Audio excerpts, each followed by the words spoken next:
Whenever it's summer, have your fun. Dive in the nearest pool. Never go out in the midday sun, just play it cool. Clothes will always be worn, of course, that is the golden rule. Lady the diver on that horse, she played it cool. Calm and collected, look before you leap each day. Never do what's expected, at least never do it right away. Life is a challenge, so they say, it can be kind of cruel. So be prepared in every way. It's not what you say, it's the way that you say it. Not how you play, it's the way that you play it. Play it cool.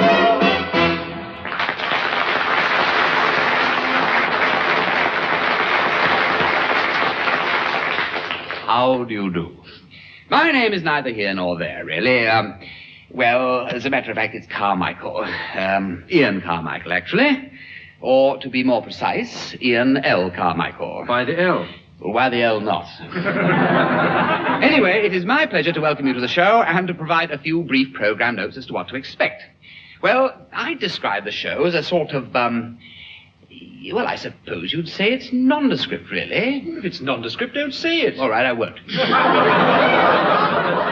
That was Mr. Hugh Paddick, an actor who works regularly because his principle has always been... A small role is better than a long dose. And he joins our team with Miss Joan Sims, an actress, who recently was awarded the Seal of Merit. I keep him in the bath. And then, of course, I'm in it. Right in it, by the look of things. But I'm supposed to tell you something about the show. Well, it's got a bit of this and a bit of that. Quite a bit of that, as a matter of fact. And then there'll be some, you will say nothing of, this, yeah, and quite definitely a lot of, well, I think that about sums it up, don't you, Hugh? Couldn't have put it better myself. Mind you, if you haven't got much idea of what sort of show this is, we can at least give you some idea of what sort of show this isn't. Yes. Now, for example, it is not going to be one of those variety-type shows that usually go like this. It's the Ian Carmichael Show. Lots of laughter and lots of fun, with something special for everyone. So if you haven't anywhere to go, just pull up a chair and let down your hair. It's the Ian Carmichael Show. And here is the star of the show, Ian Carmichael. Thank you, ladies and gentlemen. I must tell you, I ran into my next door neighbor this morning. Good job I didn't have a car. Now, seriously though, mind you now take the wife. Now, I wouldn't say she was fat. Come in. Excuse me, sir. All right if I clean up the studio Well, now? if it isn't Cherry the Cheery Charm. Yes, it's me, all right. But I'm not myself today. I am all of a doodah. Yeah, well, why do you say that? I have to. It's me catchphrase. Oh, I'm telling you, sir, I look like this bucket of mine. Yeah, how do you mean? A little pale. It started early this morning. I got up about 6 and made tea in my pajamas. Haven't you got a teapot? And so it goes on. But this is not that type of show, and neither is it going to be one of those cozy little situation comedies. You know the sort of thing.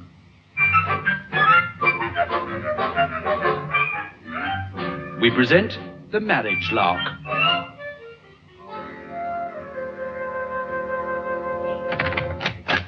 Is that you, darling? Yes, Sally, I'm home. Sorry I'm a little late, darling. Got held up at the bank. Oh, my poor darling. I hope those nasty old bandits didn't hurt you. Now, Sally, look, when I say I got held up at the bank, you see, I don't mean I got held up at the bank. I mean... Oh, well, never mind. Oh, what a dizzy, freckle-faced, snub-nosed, lovable girl she is. Well, that's established her character. Yeah, where are you, Sally? I'm in the kitchen. Hello, darling. Hello, Peter. Here, darling, hold this dish for me a minute. Yeah, well, that's a nice welcome, I must say. You know, Sally, when Mr. Benson next door arrives home, his wife usually kisses him. Why don't you do the same? Well, I don't know Mr. Benson that well. darling, I didn't mean... Oh, what's the use? Oh, you'll never change. By the way, darling, you haven't forgotten, have you? The Potters are coming to dinner tonight. Oh, Peter, no. Well, what's the matter? Well, I've asked the Willoughbys. Yeah, oh, Lord. And you know what the Potters think of the Willoughbys. Yeah, I can't stand the sight of them. Oh, well, we're in for a jolly evening. Oh, my giddy aunt, who on earth's that? Oh, darling, I'll go. Hello, Sally. Oh, it's you. Is something the matter? No. Peter, it's Mr. Ferguson from the office. Mr. Ferguson? Oh, what? Peter, old chap. Don't tell me you've forgotten. It is tonight, isn't it? Peter, you didn't. Oh, I'm afraid I did, darling. Oh, no.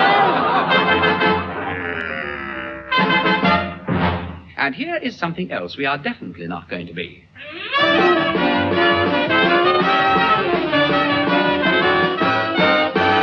Yes, it's time once again for our nauseating panel game. Out you go. For the benefit of those who don't know, the rules are quite simple. A team of 3 challengers quizzes our resident team.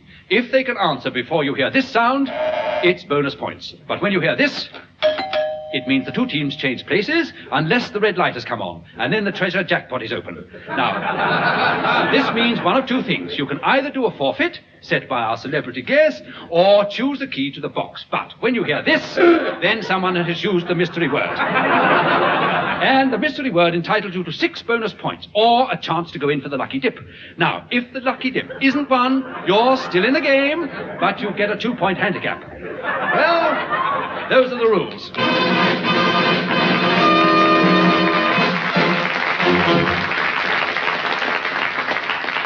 And here, in real life, is Rosemary Squires.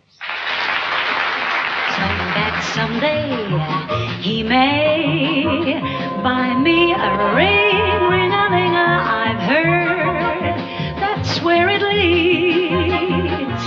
Wearing baubles, bangles, and beads.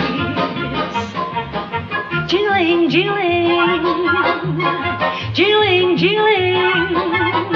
The wonders of the East are in this magical feast of bright shining beads, sparkles and spangles. My heart will sing when I'm wearing baubles, bangles and beads. I'll glitter and gleam so, make somebody dream, so that someday he may buy me a ring-a-ling-a. I've heard that's where it leads, wearing baubles, bangles, and beads. Jingling, jingling, jingling, jingling, baubles, bangles, and beads.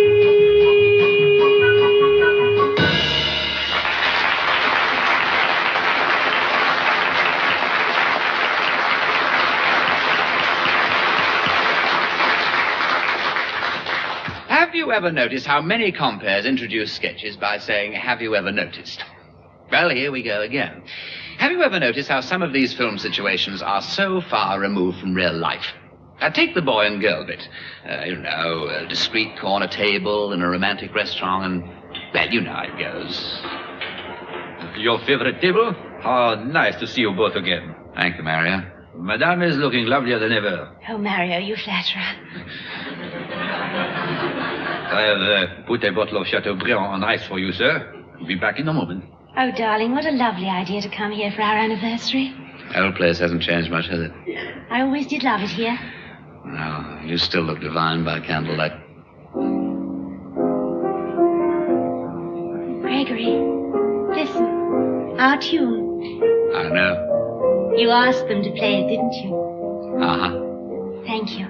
Oh, is it really 10 years ago tonight? I'm afraid so, darling. You don't look any different. Neither do you. Oh, a little grey around the temples, perhaps, but I like it. It makes you look very distinguished. I wonder what happened to that old boy at the next table. Oh, yes. Remember how his eyes nearly popped out when he overheard you proposing? Oh, it was a pretty clumsy proposal, darling. Oh, I don't know. The words just didn't seem to come out right. They were very beautiful, Gregory. And they were just the words I wanted to hear. Your wine, sir? Yes, that's fine. Thank you, Mary. Pour it, will you? Very good, sir. Gregory, Yes, darling? do you remember what I was wearing? Well, of course I do. Pale pink, wasn't it? You remembered.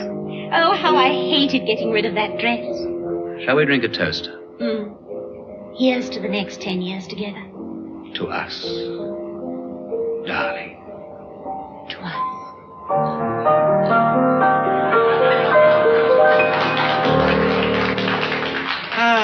Yes.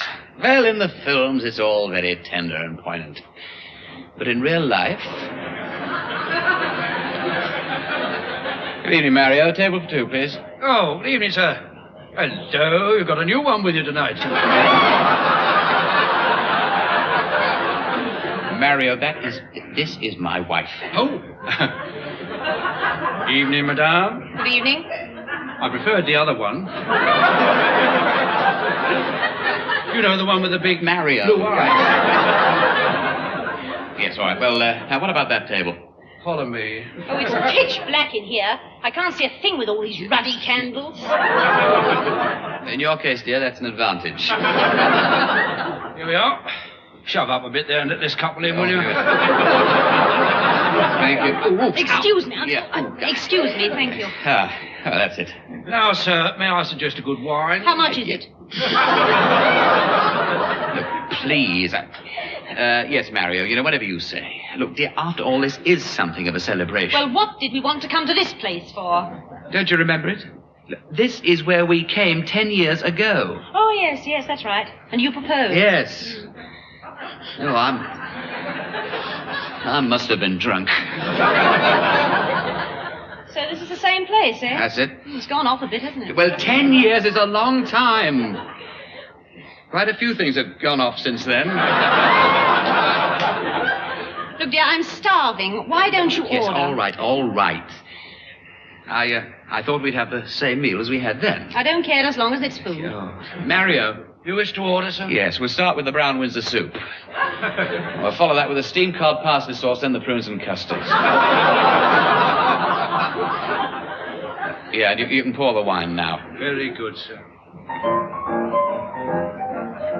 Oh, Lord, don't tell me we're going to have that bloke pounding away all the time we're trying to eat. Don't you recognize what he's playing? I shouldn't think anybody could recognize what he's playing. It's our tune. Oh, it never was. It was. Time on my hands. That's not Time on My Hands. Yes, it is. It's not. All tunes sound alike to you. Time on My Hands, it's here's to the next time. All right, have it your own way.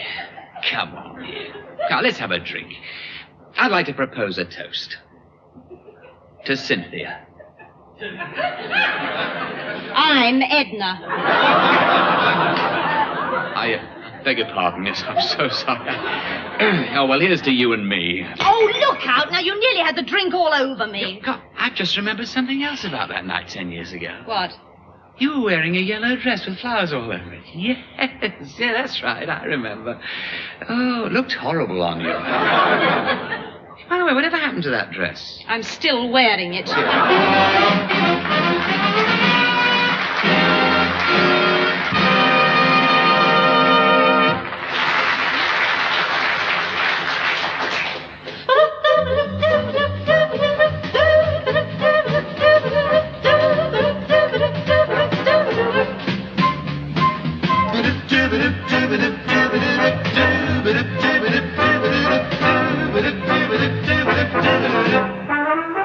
You're walking along the street, or you're at a party, or else you're alone and then you suddenly take.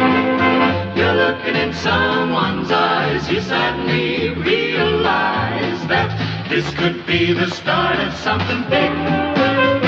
luncheon at 21. And watching your diet, Declining a Charlotte Russe. accepting a fake. When out of a clear blue sky, it's suddenly gal and guy. And this could be the start of something big. There's no controlling the unrolling of your fate, my friend. Who knows what's written in the magic book? But when a lover you discover at the gate, my friend, invite him in without a second look. You're up in an aeroplane, Or dining at Sardi's, or lying at Malibu, alone on the surf. You suddenly hear a bell, and right away you can tell that this could be the start of something grand.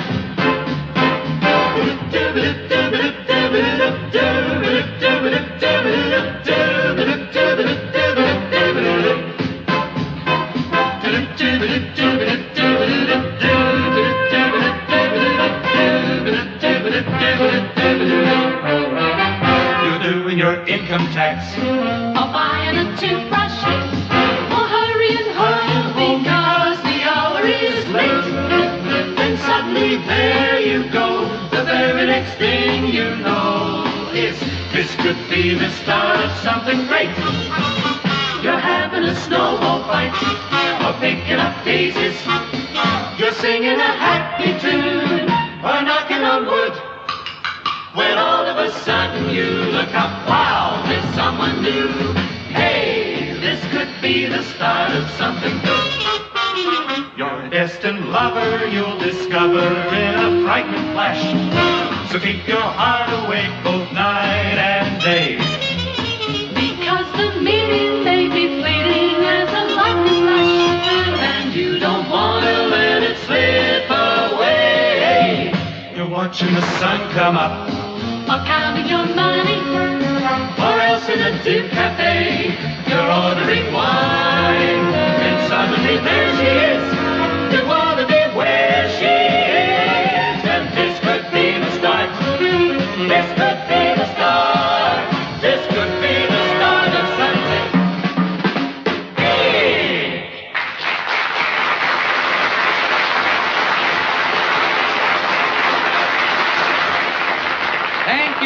Thank you, the Mike Sam Singers. And now, Play It Cool carries out an investigation into one of the most controversial topics of the day. Aniseed ball addiction in the United Kingdom. In a recent survey, a cross-section of the public was asked, did you indulge in aniseed balls before you were married? 23% said yes, 14% said no, 11% were don't knows, and 52% said, oh, look, mine's turned green. A further door-to-door canvass produced more startling facts. A housewife in Walthamstow. Here, are you one of them Maharajas? No, madam, I'm not. I know. You come to do my washing for 3 weeks. No, I haven't. It's, a sort of sociological survey. No, thanks. You've already got one. A businessman in Chalfont St Giles. Excuse me, sir, I'd like to ask you a few questions about aniseed balls. Well, no good asking me, old fella. I've never been to one.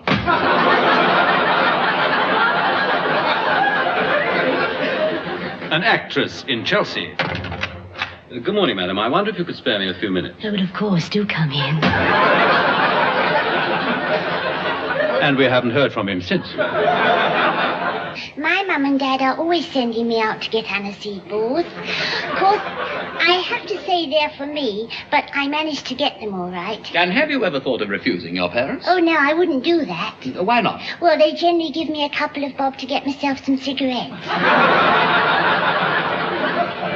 Now, what exactly is the fatal lure of this herb? The other day, I spoke to a confirmed aniseed ball addict. Now, sir, if I might... Just a minute. No one will know who I am, will they? No, there is no need to worry. That's why we've got you with your back to the microphone. Now, tell me, when did all this start? A few years ago, I was a normal, fun-loving youngster, and then one night at a party, someone gave me an aniseed ball. And I become an addict.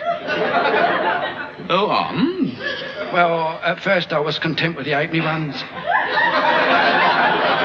Then I had to have the penny ones. And then it was them great big ones that keep changing colour. Now I get through something like 100 Hennessy balls a day. Oh, dear, oh, dear, oh, dear. What a sucker you are. Now, tell us, why do you do it? Well, it gives you a wonderful feeling of confidence. You're floating on cloud 7. And what's more, it's very good for the wind. Then, of course, there's the dreams. Dreams? Yeah, what you might call sweet dreams. Oh, I'll never forget one I had. There I was in this Hennessy den, and this girl come towards me, full of Eastern promise. Had her arms outstretched, and in her hand was a giant Hennessy ball. And she gave it to me. Oh, it was gorgeous. I finished it all, and suddenly I woke up, and then come the shock. Well, how do you mean? The top of the bedpost was missing.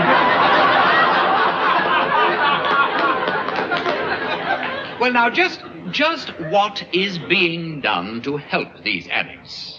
Well, we of Aniseed Anonymous are doing all we can. Our methods are quite simple. If one of our members gets a sudden craving for an aniseed ball, he rings a fellow member who goes round straight away. Then they go out and get drunk together. I am the Bishop of Stamford Hill. In my view, a large percentage of this increase in addiction is caused by the pernicious advertising night after night on television. Capture Spring's exciting freshness in an aniseed ball. Oh, look, there's Jenny. We were at school together. Really? She looks much younger than you. I felt awful. But it was true. Jenny did look younger than me. Then she told me her secret. She uses aniseed soap.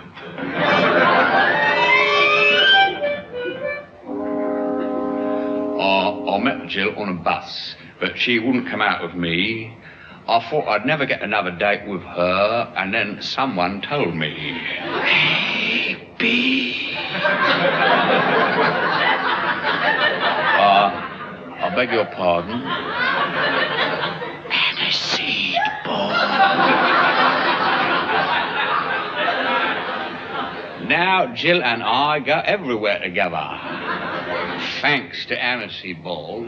The thing you really need is a dollop of aniseed. So get yourself a bellable of aniseed balls. And so on. But I'm afraid it doesn't end with television. The whole ghastly business has been glamorized on the cinema screen. Listen now to this brief excerpt from the soundtrack of The Man with the Aniseed Arm.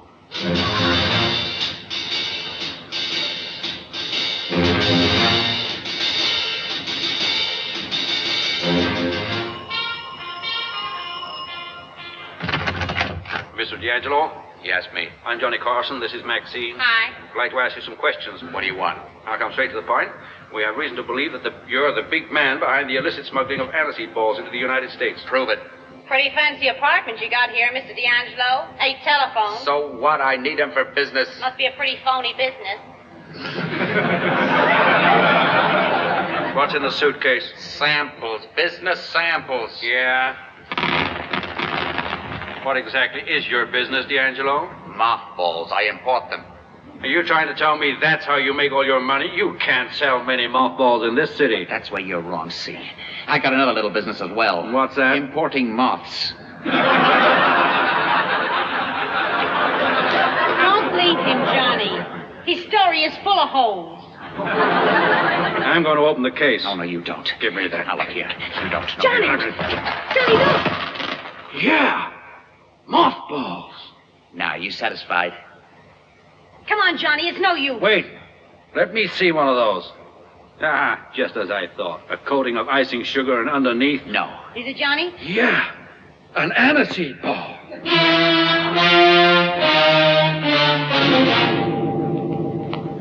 Okay, Carson, drop that. Johnny, he's got a gun.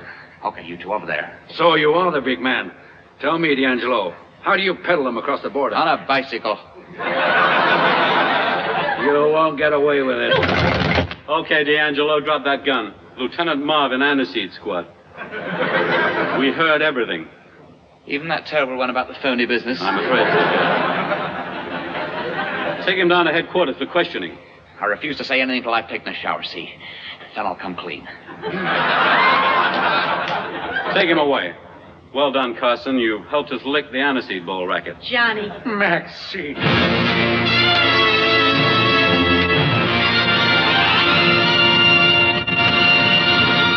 Well, there it is. We shall be taking a searching look at another controversial topic in the near future when we shall deal with the very human problem of illegitimate jelly babies.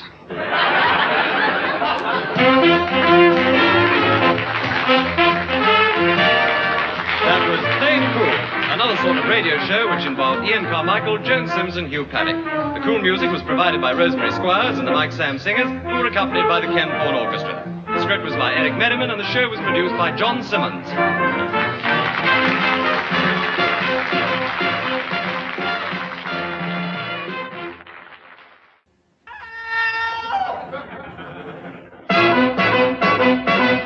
Whenever it's summer, have your fun. Dive in the nearest pool. Never go out in the midday sun, just play it cool. Clothes will always be worn, of course. That is the golden rule. Lady the diver on that horse, she played it cool. Calm and collected. Look before you leave each day. Never do what's expected. At least never do it right away. Life is a challenge, so they say. It can be kind of cruel. So be prepared in every way. It's not what you say, it's the way that you say it. Not how you play, it's the way that you play it. Play it cool.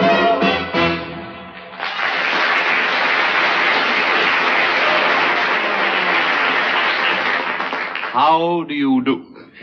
This is Play It Cool, and I'm Ian Carmichael. I tell you that in case you thought that I was Joan Sims. Which is rather silly, really, because in the first place, she's much prettier than I am. She's much prettier in the second place, too, actually. Anyway, this is the second show of our new series, which doesn't prove much, I suppose, except that if listeners do write in about a show, the BBC doesn't take any notice. As a matter of fact, after the first show last week, we were inundated with a postcard. And it came from somebody who was obviously interested in knowing the technical details entailed in putting a show like this on the radio. It read, How on earth does a show like this ever get on? Thank you. That was Mr. Hugh Paddick, who will be remembered for his fine performance in Carry On, Fido. I played the lead. Yes, Mr. Paddick is an actor of some note. About 10 bob, actually. That was Miss Joan Sims, who was recently voted Horsewoman of the Year. And without a horse, too. Ah, dear me. Well, now to proceed with the show. Now, are you one of the many thousands who visited the historic houses and ancient castles of Great Britain?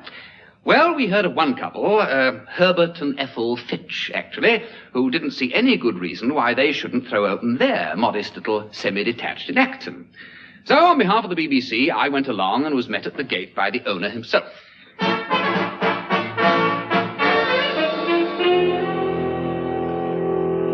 Welcome to 23 Shakespeare Villas. Have your half-crowd ready, please. Ah, good morning. I'm from the BBC. Well, we all have our problems. Look, do you think you could show me round? Certainly. Be a privilege to escort a representative from such an esteemed body. Half a crown, please. Oh, now, surely. I mean, well, you know, the BBC doesn't pay. So I've heard. What's up, then? Things getting a bit tight with that second channel to run? Well, of course not. No. We're doing very nicely, thank you. And you can afford half a crown. Oh, yes, and a shilling for the car park. But I'm outside your house. It's a public road. See, we've got a troublemaker here. Look, don't come none of that Robin Day nonsense with me. Do you or don't you want your car parked nice and safe? Well, it is parked nice and safe. Ethel! Yes, Herbert? Bring the carving knife and get busy on the gentleman's tyres. No. All right, I'll pay. There you are. Oh, well, this is Mrs. Fitch, I presume. That's right. The lady of the manor. And some very peculiar ones she's got, I might add. Hello, dearie. Excuse me, Anne. I've been cleaning out the west wing. The West Wing? Yes, it's at the bottom of the garden. The old air raid shelter, you know. We thatched the roof and now they call it the cottage tea rooms. I do a very nice set tea, bloater paste sandwiches and all the tarts you can manage.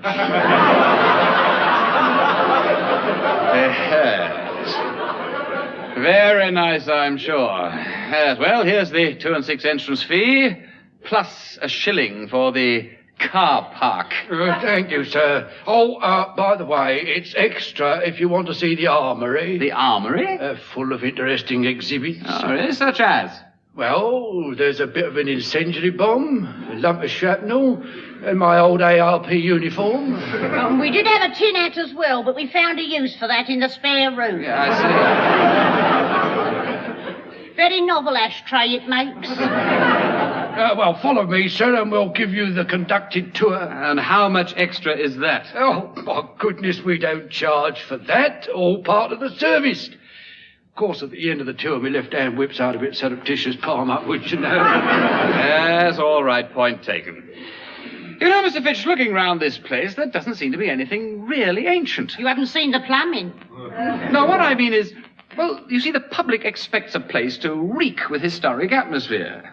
Well, it reeks all right, or hadn't you noticed? And as for your historic atmosphere, Ethel, tell him who's been in here, Ethel. Yes. Go, Ethel, tell him. Who popped in here for a cup of tea during the coronation? Yes. But it couldn't have been... Oh, you've guessed. Yes.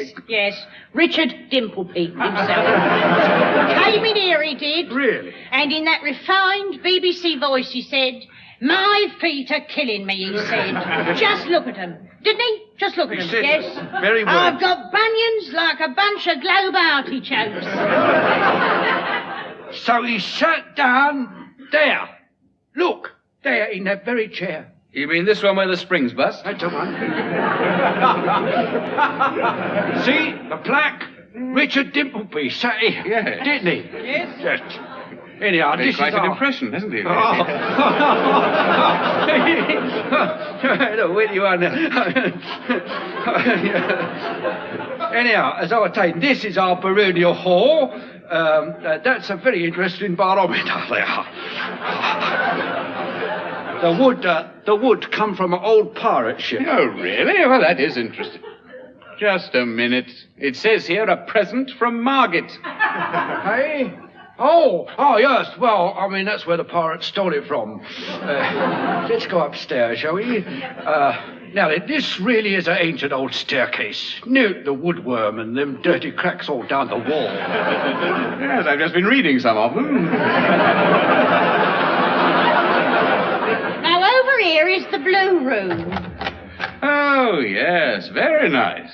Except that it's green, with brown geese flying across the wallpaper. Pretty, isn't it? But to us, it's always been the blue room. Oh, really? Why? You don't know what goes on in there. This way now, sir, to the main bedroom. There. Breathtaking, innit? In a manner of speaking, I suppose. What an extraordinary bed. What are all those notices around it? Bingo twice a week at the Regal. Drink a pint of milk a day. Keep Britain tidy, and someone somewhere wants a letter from you. Yes, sir. It's our four-poster bed.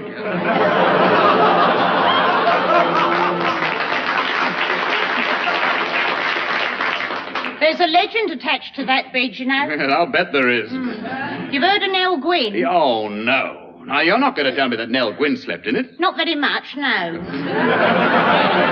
I mean, you know what Nell Gwynn was, and besides, the mattress is a bit lumpy. Do you think I better... Yeah, look, I think I've heard just about enough now. Thank you very much, Mrs. Fitch, and I don't particularly want to see anything else. Oh, no, but lots more yet. The museum, the library, Be surprised what we got in the library. And then there's your antechambers, one up, one down. And, of course, there's the famous secret panel in the wall. Oh, really? And who hid there? I did when they come for me in the wall. And what else have we got? Oh, there's the beautiful fountain. Oh, where's that? In the living room. It dates back to a burst in that terrible winter we had. Then, of course... No, thank you, no more. Thank you very much indeed. I'm going. Oh, but you haven't purchased a memento. No, thank you. Oh, lovely little alabaster Alsatians, only 7 and 6. Don't forget to come back for the Jazz Festival. Goodbye. I don't know. Some people just don't appreciate the finer things of life.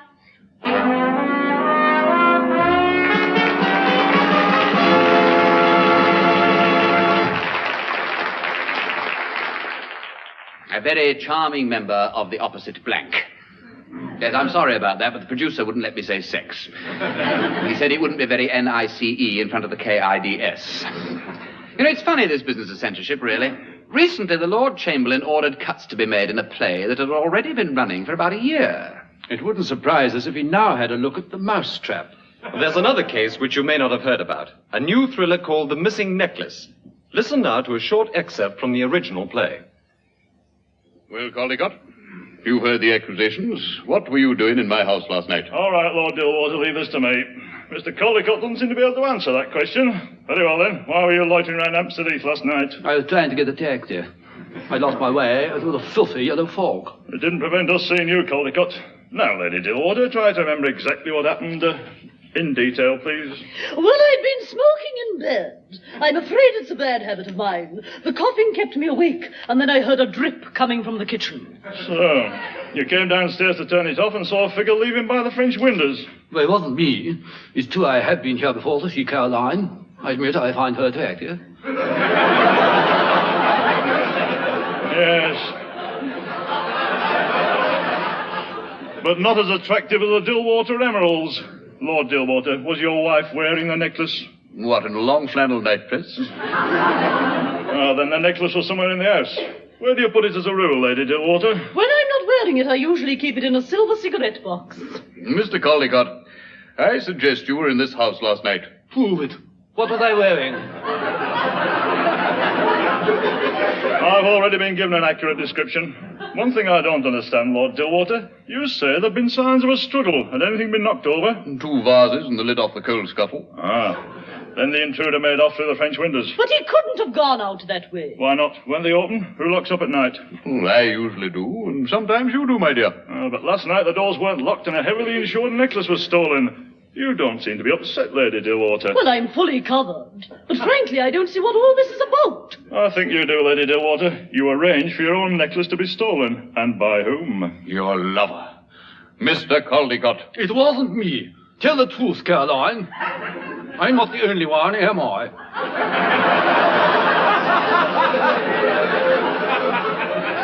Is this true, Caroline? Yes, I'm afraid it is, Lord Dilwater. Whoever it is has the necklace. There's your answer to this case. And now perhaps we might all have a drink. Have you any bottles of scotch in the house, Lady Dilwater? Yes, I've got half a dozen locked up in the cellar. Well, that was part of the original play. But the Lord Chamberlain objected to the part of the inspector, and so the whole character was taken out. Did it really make any difference? Well, Caldecott, you've heard the accusations. What were you doing in this house last night? I was trying to get a taxi. I had lost my way and there was a filthy yellow fog. Yes, I'd been smoking in bed. I'm afraid it's a bad habit of mine. The coughing kept me awake, and then I heard a drip coming from the kitchen. Well, it wasn't me.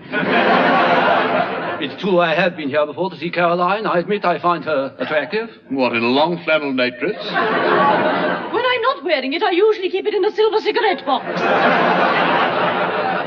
Mr. Caldecott, I suggest you were in this house last night. Prove it. What was I wearing? 2 vases and the lid off the coal scuttle. But he couldn't have gone out that way. Well, I usually do, and sometimes you do, my dear. Well, I'm fully covered. But frankly, I don't see what all this is about. Your lover, Mr. Caldecott. It wasn't me. Tell the truth, Caroline. I'm not the only one, am I? Is this true, Caroline? Yes, I've got half a dozen locked up in the cellar.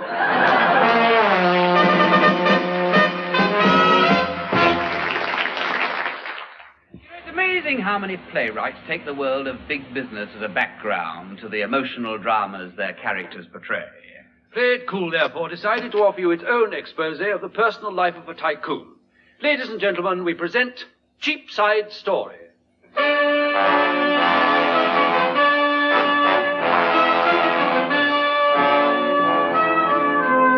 This is the story of James Price.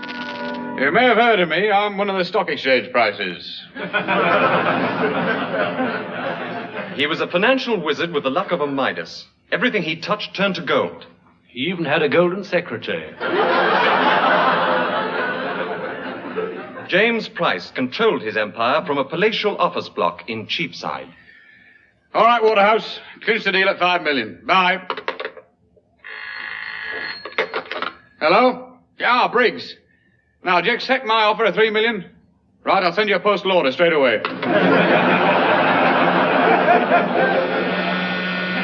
Miss Rutherford? Yes, Mr. Price. Miss Rutherford, I gave you 6pence tea money yesterday. Where's my threepenny change? I put it in your piggy bank, sir. Right. Oh, Miss Rutherford, send Mr. Bridgewater, will you? Very good, sir. Good morning, sir. All right, now, come in, Bridgewater. Sit down. Thank you, sir. Now, Bridgewater, how long have you been my confidential secretary? Oh, about 3 months, sir. Hope I am giving every satisfaction. Yes, Bridgewater. You're a very capable secretary, but, well, there is just one thing, Bridgewater. Yes, sir? It is not necessary to sit on my knee.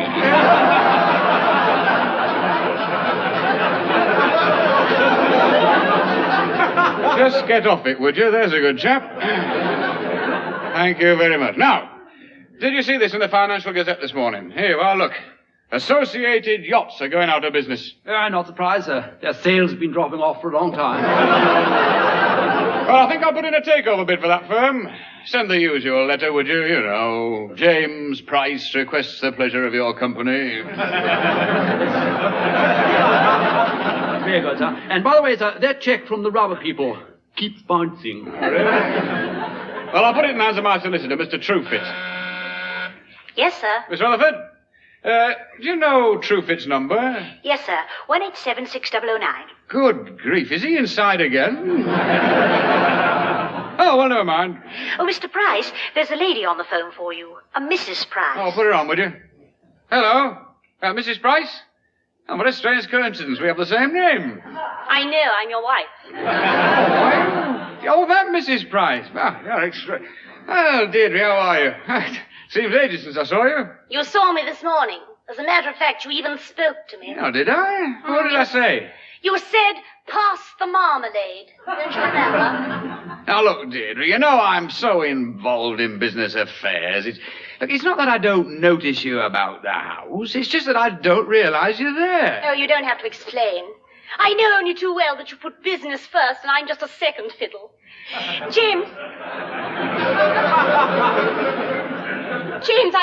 I've got to talk to you. Look, dearie, I'm really far too busy. Dear. Look, incidentally, there'll be one more for dinner tonight. My confidential secretary, Bridgewater. We've got some work to do. Goodbye. Oh, you heard that, Bridgewater? Yes, I was listening on the extension. I didn't realize you were married, sir. Oh, yes.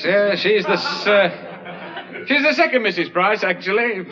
My first wife, Ruth, left me, you know. Yes, I thought so, sir. One does get the impression you're ruthless.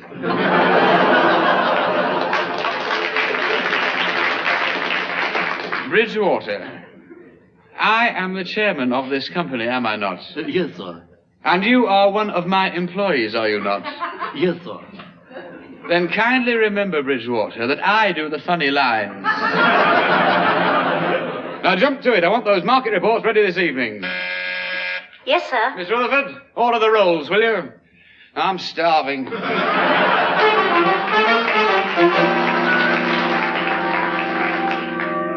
Must compliment you on an excellent meal, Mrs. Price. Oh, thank you. Do have some more chocolate sauce on your souffle. Bridgewater, I've been going over the report and accounts of the Amalgamated Steel Corporation. They're a first-class concern, and I'm glad my bid was successful. Yes, sir, you're getting quite a corporation.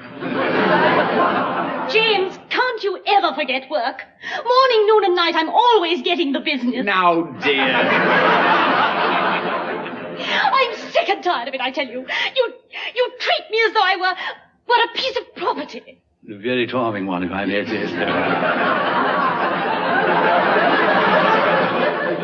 Bridgewater, stop looking over the property. Perhaps he's looking at me as a woman. That's something you never did. Well, I asked you to marry me, didn't I? You didn't ask me to marry you. You proposed a merger. Oh, really?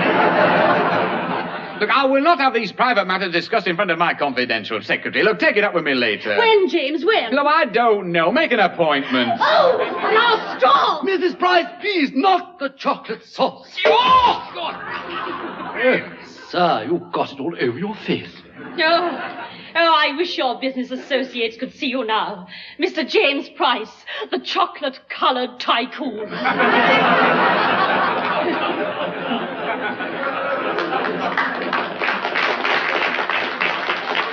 That is quite enough of your sauce.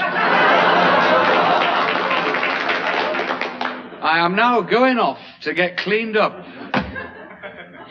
Mr. Bridgewater, I'm so sorry about this little incident. It's all right. Tell me, is this the first time this sort of thing has happened? Yes. I usually throw custard. I don't know if you can understand. You see, Mr. Bridgewater, I am a woman. Yes, I had noticed. May I ask you something personal? Why did you marry him? I don't know. I suppose I was attracted to him because he was a magnet. I might have known how it was going to be right from our wedding day. Would you feel better if you told me about it?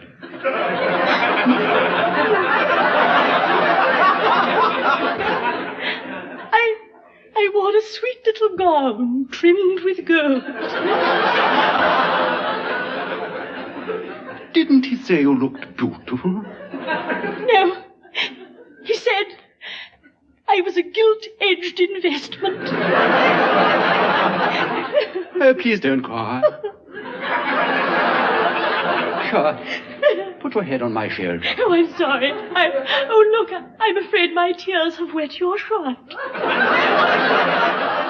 Oh, don't worry, it's drip dry. Mrs. Price, tell me something. Do you love him now? Yes, I suppose in a funny way I do. Just now, when he was covered in chocolate, he looked rather pathetic. And I thought, beneath it all, there was a soft center. Oh,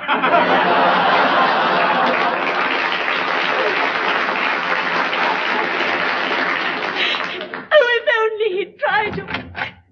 Oh, that's got the worst of it off. Oh, James, I didn't want you to see me crying. Oh, I'm glad you are, actually. It's just reminded me of something.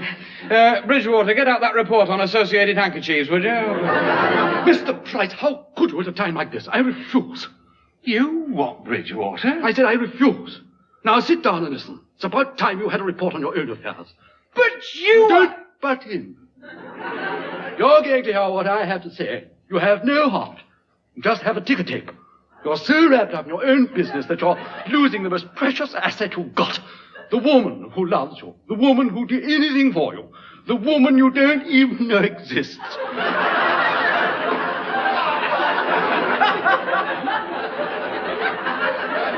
Mr. Price, take a good look at her. Yes. James Price, this is your wife.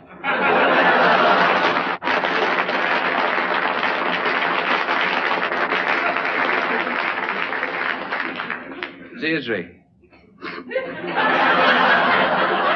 Deirdre, come here. Is this true? I mean, he wasn't just making it up as he went along. It sounded like it a bit, didn't it?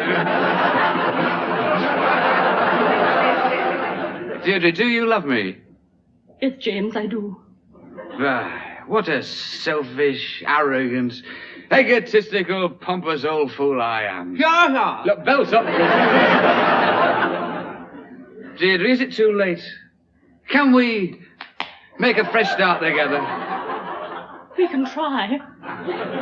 Then we'll take a long holiday together, girl. A 6 months cruise, just the two of us. Oh, James. But, darling, 6 months is a long time. What about those business interests of yours? Yes, sir, all those companies to be run. They're bound to wonder what you're doing. What shall I tell them, sir? You can tell them to mind their own business.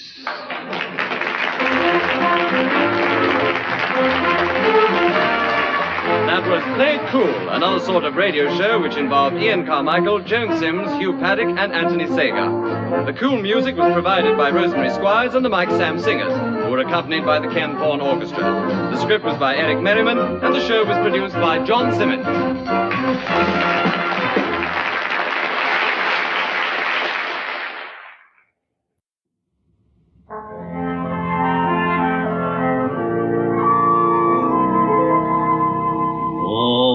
I know where I'm going.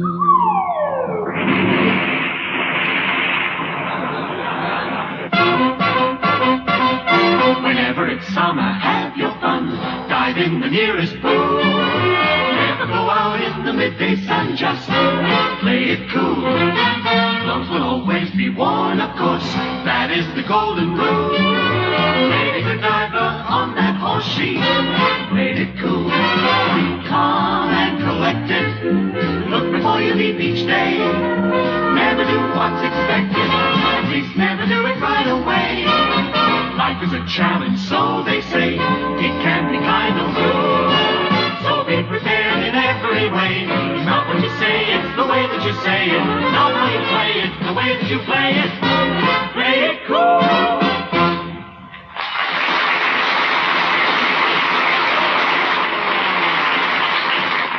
How do you do? This is Ian Carmichael saying welcome to another Play It Cool. You know, the other day I was taking a stroll through the countryside in Hertfordshire when I came across that rather well-known nudist camp. Now, what a beautiful place it is. Yeah, I was terribly impressed. It's got a large brick wall all the way around. I just couldn't get over it. Well, I think I've heard of that place. Is it for men or women? I couldn't tell, really. They'd all got their clothes off. But, you know, I just adore... You'll have to be quicker than that. But, you know, I just adore getting away from the country. In fact, as soon as this series ends, I'm going off. You've been going off since the series started. Thank you very much. That once again was Mr. Hugh Paddick, an actor very famous for his leer at various young actresses. Yes, Shakespeare's my real forte. My performances are always associated with the bard. Bard? That's a funny way to pronounce B-A-D. That was Miss Joan Sims, herself a devotee of Shakespeare. Oh, yes, a great man. Well, let's face it, who else has had a pub named after his arms? Well, there you are. Those are the people I'm lumbered... that's the cast. And now to start our show this week, you can't... I've got my rights. What on earth is going on over there? Mr. Carmichael, it's yes. this woman here. Lady, if you don't know. Well, you can't come in the studio. Why not? Why not? I've got a ticket. Yeah, but the show has started. I don't care. You should have waited. Now, stand it down. Madam, you can't Take go your in. hands off me or I'll call the police. Look, Commissioner, you'd better let her come in. There's a seat here in the front row, madam. Well, that's more like it. Thank you, young man. Not at all. Now, ladies and gentlemen, as I was saying... Like a sandwich. No, thank you. There's sardine and tomato. Not just now, thank you. Ladies and Oh, gentlemen... my feet are chilly. I think I'll take your shoes off. That's right, madam. Now, look, make yourself comfortable. For goodness sake, hurry up and settle down. Oh, that's better. Oh, now I better just loosen something else, because when I laugh, I can tell you, I've already gone through 3 pairs. Yes, all right, madam, all right. And we wouldn't want any accidents to happen, would we? Now, may we continue, please? Yes. Thank you. Well, this week we've been conducting an inquiry into... Oi, Yes? where's Arthur? Arthur? It's Arthur. When's he coming on? Oh, he makes me laugh, Arthur does. Well, I'm afraid we don't happen to have an Arthur. What? This is the Arthur Haynes show, isn't it? Oh, madam. Look, madam, this is not the Arthur Haynes show. Well, I demand my money back. What are you talking about? The tickets are here are free. Well, I still want my money back. Look, I came here to see Arthur Haynes, and Arthur Haynes I want to see. And that other young man who's with him, that Nicholas Parson. Now, he's a nice young man, he is. All right. Madam, just just for you. The Arthur Haynes Show.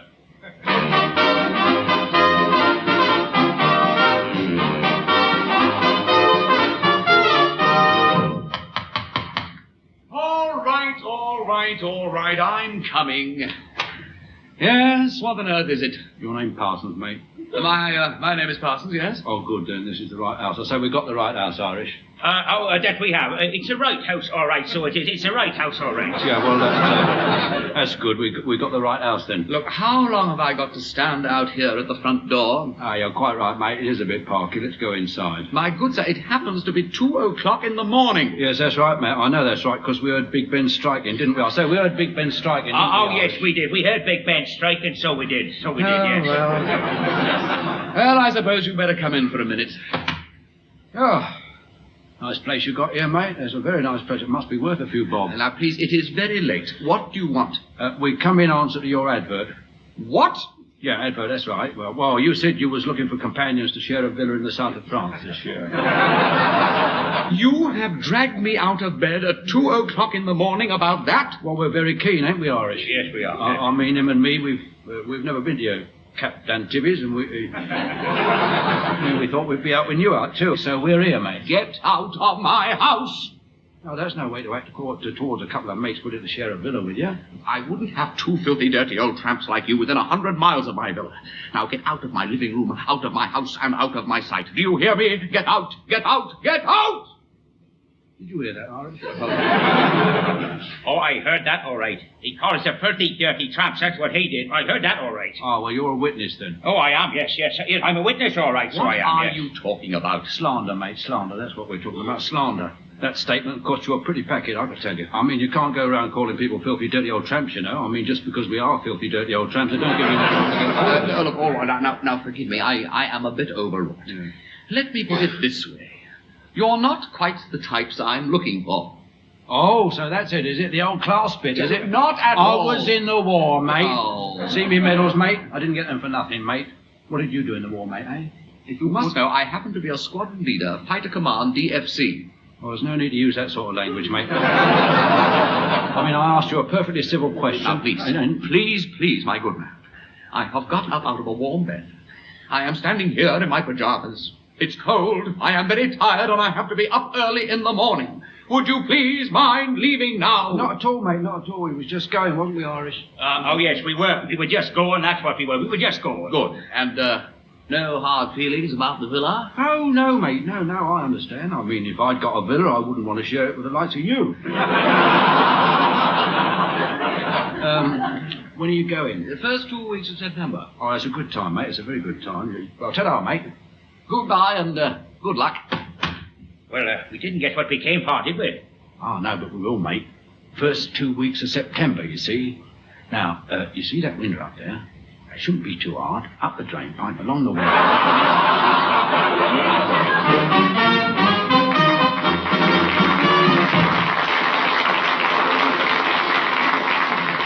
And now back to our own show. And looking for an occasional man is Rosemary Squires.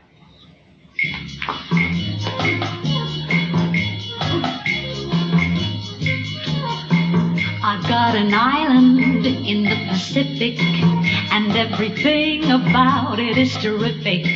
I've got the sun to tan me, palms to fan me, and an occasional man. My little island is very lazy.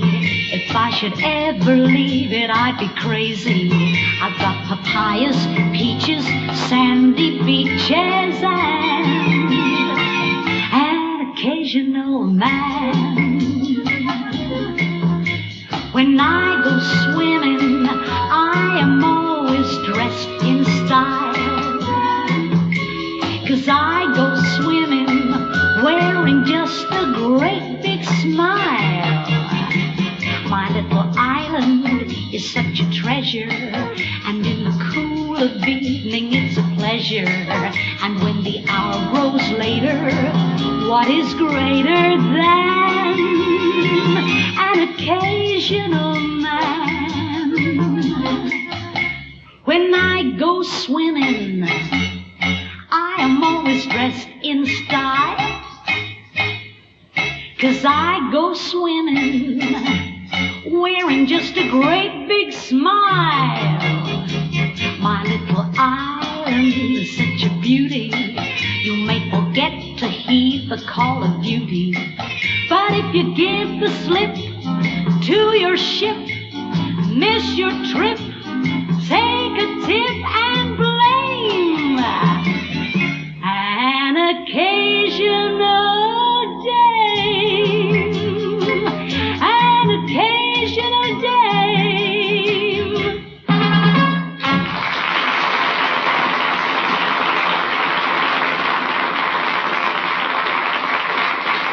Thank you, Rosemary. Now we come to a special feature for the ladies. I've just been browsing through some of these women's magazines, and honestly, ladies, the things you read. Gentlemen, just listen to this. Two pale, slender hands clasped firmly together, fingers feverishly entwined. And that was only the knitting pattern. Mind you, it was a very interesting article. This week, we're going to knit something really exciting. Angora braces. And you'll have ample wool for this if you just unravel last week's little failure. Let's have a closer look at some of the features you're bound to find in a woman's magazine. Cookery. A lot of my readers find difficulty in telling the difference between mushrooms and toadstools. Well, it's quite easy. You simply cut them up and use them to garnish a steak. Then eat the meal, go to bed, and don't worry. If you wake up in the morning, they're mushrooms. Shopping around. Hello.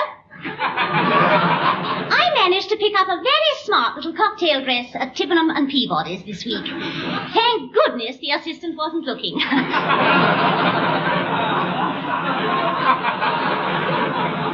Competitions. Now, this week, ladies, a really thrilling competition for you. Now, imagine you had to entertain Cary Grant for the weekend in London. Just tell me on a postcard, in not more than 6 words, what you would show him.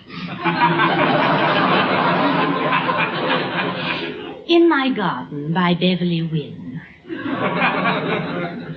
As I look out of my study window, I'm greeted with a blaze of colour. Reds, greens, yellows, pretty little pinks and purples. That wretched woman's got her washing on the line.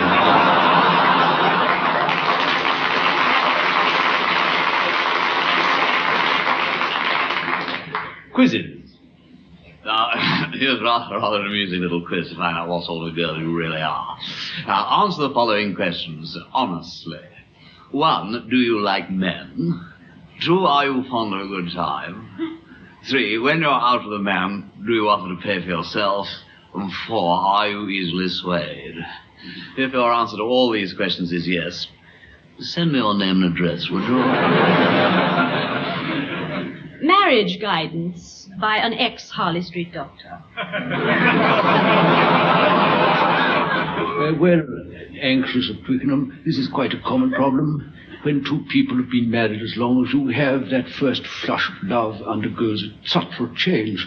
It turns into something more permanent. Hatred.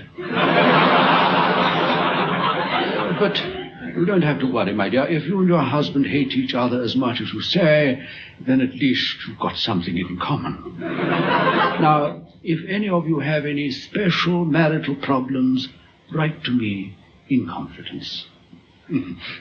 I do like a good laugh. And then, of course, there are those serial stories. They start on page 7, continued on page 24 and 32, part of page 41, and eventually come to a breathless conclusion at the foot of column 6, just under the corset advertisement. Low hangs the willow by Greaves Cartland. The story so far.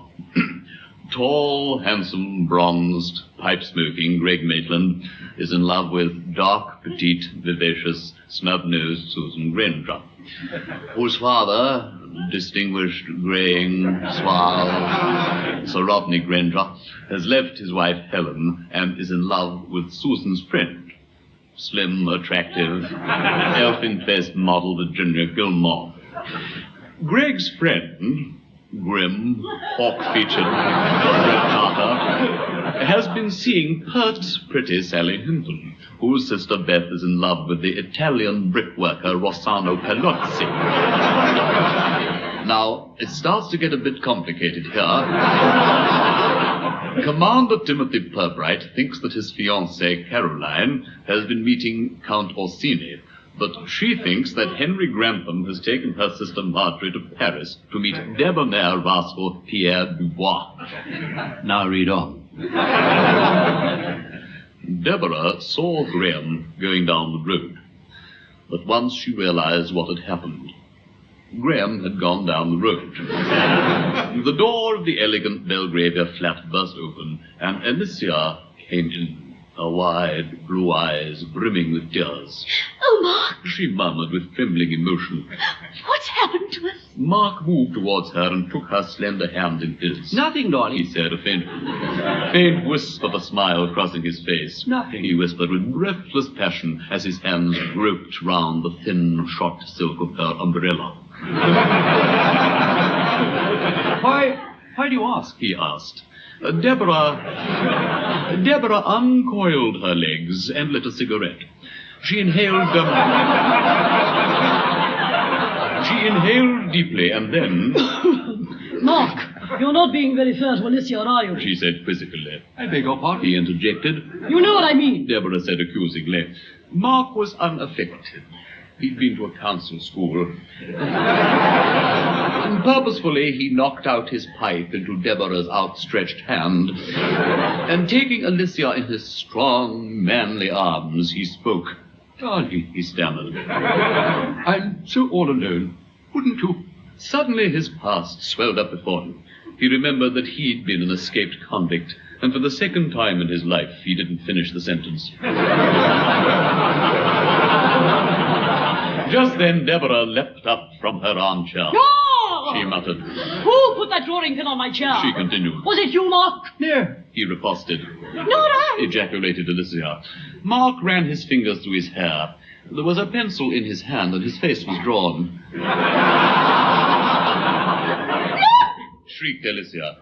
Mark turned to see that Deborah was standing there motionless, a revolver in her hand. What are you going to do? He queried. Answered the revolver. What have you done? Queried Mark. Deborah put down the gun, smiled reflectively, and turning to them both, she said proudly, I have just shot the author.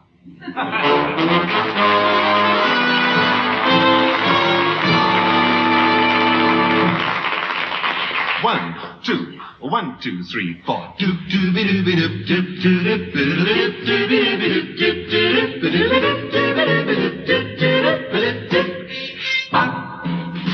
Nothing's impossible, I have found. But when my chin is on the ground, I pick myself up, dust myself off, and start all over again. Don't lose your confidence if you slip. Be grateful for a pleasant trip, and pick yourself up, dust yourself off, and start all over again. Work like a soul inspired, till the battle of the day is won. You may be sick and tired, but you'll be a man, my son. Will you remember the famous men who had to fall to rise again? So pick yourself up, dust yourself off, and start all over again. Right. 1, 2, 1, 2, 3, 4.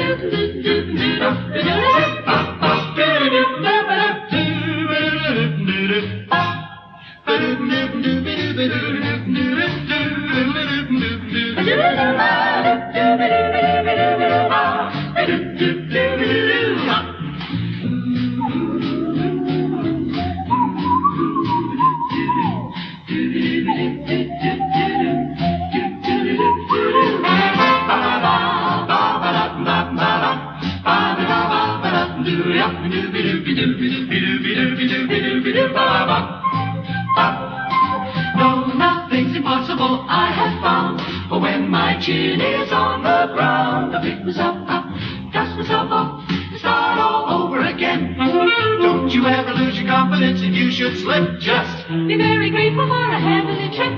Pick yourself up, dust yourself off, and start it all over again. You work and slave just like you're inspired till the battle of the day has been won. 2, 3, 4. You may be sick and tired, but you're gonna be a man, my son. Just you remember those famous men, they had to fall to rise again. So don't you give in, just you wear a big grin. Take a deep breath, you'll be taken to bed. Just pick yourself up, dust yourself off, start all over again. Right. 1, 2, 3, 4. You just gotta pick yourself up.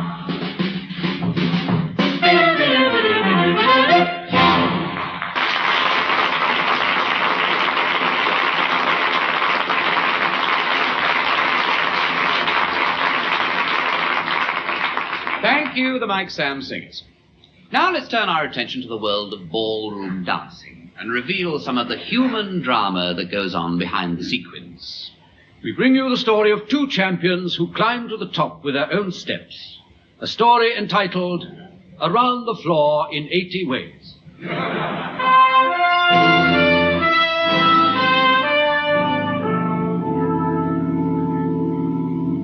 My name is Flo Barnes.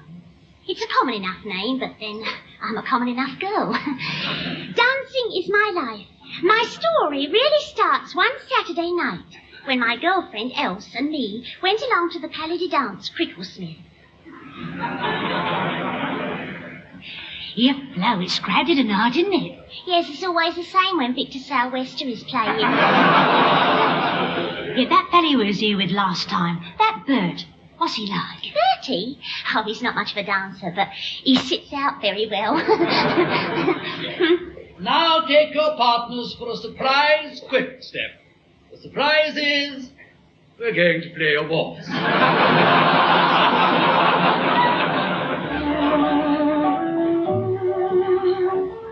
Here, Flo, look at this chap coming across here. Oh, yes, Latin looking, isn't he? Excuse me, may I have this dance? Oh, yes, of course. Delighted. Thank you, thank you. I think it's only fair to warn you that I'm really rather good.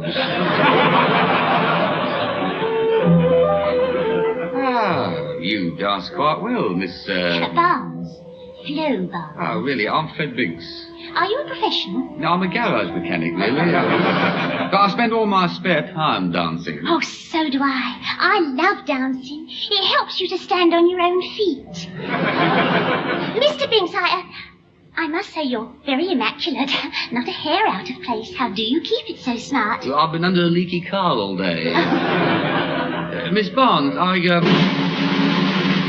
Now stay right where you are, ladies and gentlemen. You might be the lucky couple. Oh, look, Mr. Salwester's coming straight towards us. Congratulations, you two. You've won the spot prize. Well, what for? Being the spottiest couple on the floor. Well, my dear, I must say your dancing is excellent. I've had my eye on your chassis all evening. You should consider exhibition dancing. Yeah, what about me? Oh, you made an exhibition of yourself, too. Carry on dancing.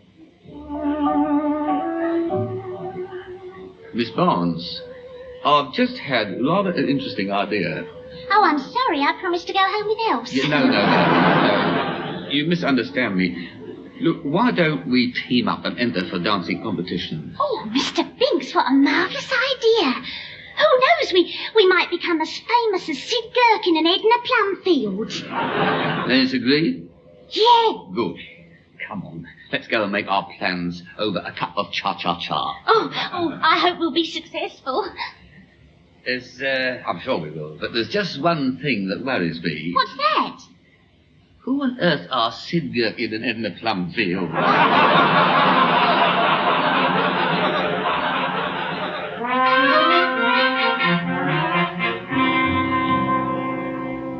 And so that night, a great partnership was born.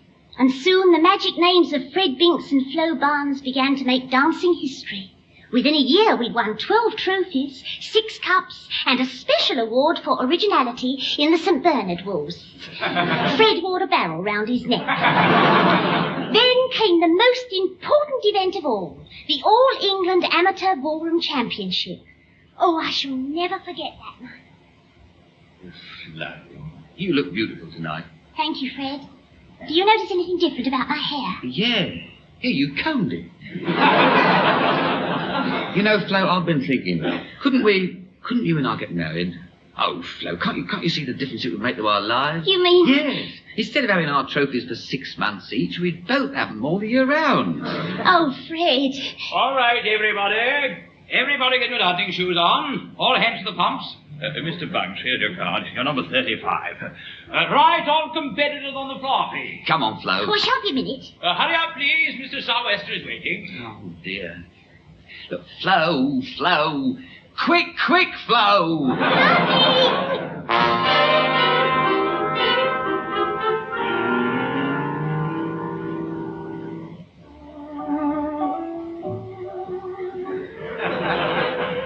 Well, Flo, down to 2 couples, number 7 and us. Fred, you're not grinning. That's better. Come on. Let's dazzle them with a double reverse flip, a feather fishtail, and a running glide. Yeah, shh. Mr. Southwester's about to say something. Come in, number 7. Your time's up. Oh, Fred, that means we've won.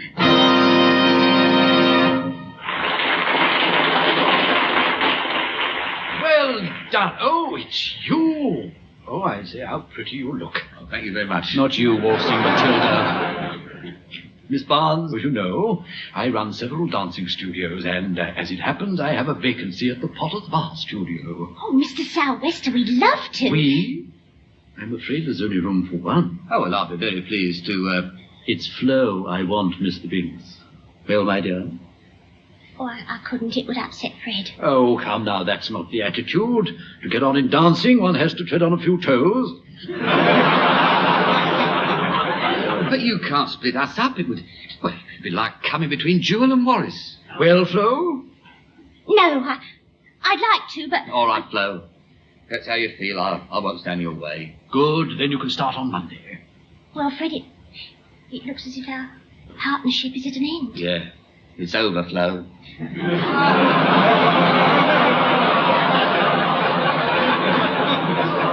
Goodbye, my dear. Goodbye and good luck. Goodbye, Fred. Well, Mr. Southwester, everything's settled then. Yes. There's just one thing that worries me. What's that? Who on earth are Jewel and Wallace?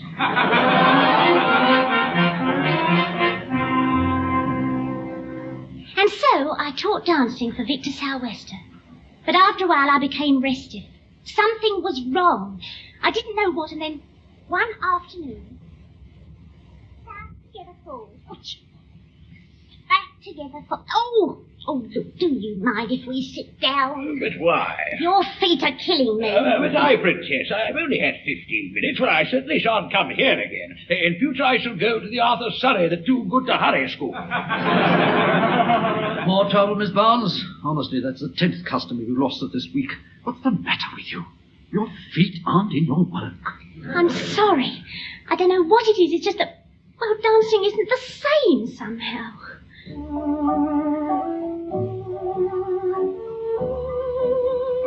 Who put that record on?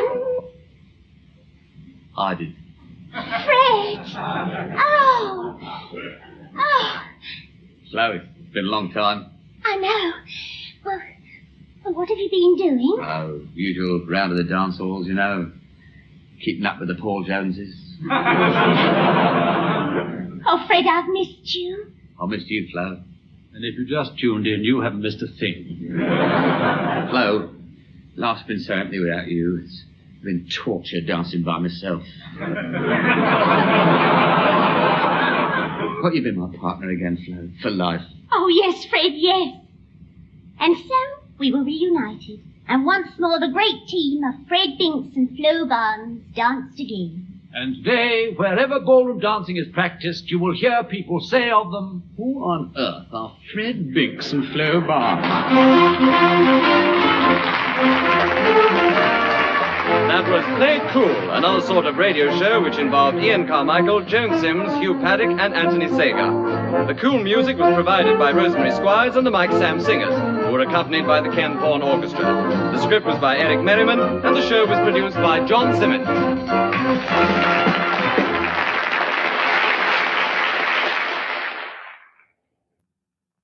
Josephine, Yes, what is it, Napoleon? what are these men's boots outside your boudoir? Oh, those. They're Wellingtons. Whenever it's summer, have your fun. Dive in the nearest pool. Never go out in the midday sun, just play it cool. Life is a challenge, so they say. It can be kind of cruel. So be prepared in every way. It's not what you say, it's the way that you say it. Not how you play, it's the way that you play it. Play it cool.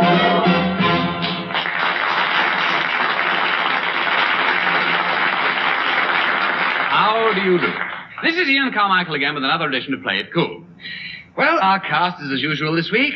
Hugh Paddick, easily distinguished by the golfing socks which he wears around the studio. They are golfing socks, aren't they? Yes, 18 holes. Mr. Paddick, incidentally, hasn't broadcast much lately due to ill health. He makes people sick. And that, of course, was Miss Joan Sims, who started her show business career as a lyric soprano. That is, until she was arrested.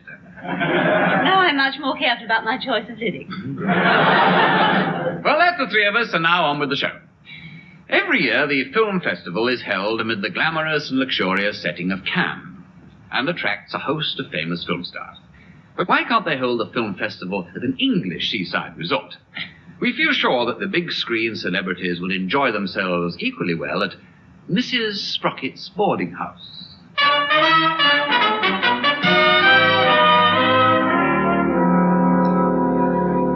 Well, I'll tell you this much. I've been coming to Mrs. Sprocket's for now 20 years, and I've never seen anything like this. By God, I think I've shared a kipper with Doris Day. Well, I hope you're having fun, Mr. Heston. Oh, please call me Charlton. Look, Mr. Hardcastle, Yeah? where's the action? Isn't there a casino in this town? Yeah, well, now if it's a bit of gambling you're after, well, there's bingo. Excuse me, please, but, what is this bingo? Well, it's not what you think, Miss Bardo. Oh, mind you, it can be quite a lark. Oh, Mr. Hardcastle, you have the most fascinating ears. Oh, I say, now hang on. Watch it. No offence, Miss Bardo, but would you mind leaving them alone? But I'm only tickling them with my finger. Oh, they'll never believe this back at the factory. Here, watch it, Bridget. Here comes Mrs. Sprocket. And what kind of debauchery is this going on in my lounge, Mr. Radcastle? Hello, Mrs. Sprocket. I was just... Yes, I've got eyes, Mr. Radcastle. Really, I don't know what's got into you this year. Oh, look here. Look, who's this coming up the path? Oh, is that Yule Brynner and his brother? No, it's Gina Lollobrigida. Matter of fact, I passed her on the landing this morning. Just about, that is. Yes, that reminds me. Miss Lola Brigida, I'm sorry I can't do your ravioli for IT. You'll have to have the same as everyone else. You know, Mrs. Sprocket, it would be nice to have a little delicacy now and again. Well, I don't know what you've had in cans, but over here it's baked beans. And by the way, I would be obliged if you'd have a quiet word with Frank Sinatra and Dean Martin. I've made it quite clear, no visitors in the rooms after 10 o'clock. If you ask me, Mrs. Sprocket, those two come to the wrong place. They should have gone to Norfolk. They keep asking me where the Broads are. Yes, well, film stars or no film stars, I have my rules. Oh. I am not an unreasonable woman. I've already turned a blind eye to the midnight bathing in the goldfish bowl. But I am not having that Liz Taylor spending 3 hours in the bathroom. Oh, that's why I couldn't get in there this morning. It wasn't for want of trying, was it, Mr. Hardcastle? Goat's milk, indeed. She'll use yellow carbolic and like it. Well, Well, what are we all going to do tonight, eh? Well, why don't we have a party, eh, Mrs. Sprocket? Aren't you lot ever satisfied? You've had a whist drive on Wednesday, and tomorrow it's a coach trip to the Fairy Grotto. Oh, come on, let's have a party. Ah, I won't do any harm, Mrs. Sprocket. Don't you fancy playing charades with Cary Grant?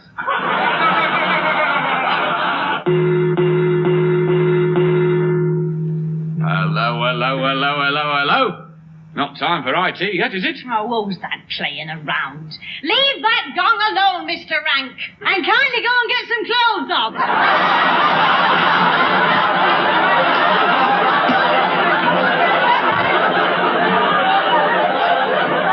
Honestly, I just don't know. And where do you two think you're off to?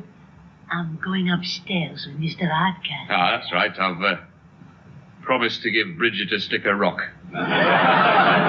Now, what about that party? No, I'm afraid not, Mr. Eston. Not everyone approves of drinks on the premises. That Mr. Trevor Howard might object. Oh, gee, I wish I was back in Beverly Hills. I have done my best. Of course, I just can't understand why you've come here in the first place. Well, you know why, Mrs. Sprocket. This happens to be a film festival. Yes, but we don't even have a cinema.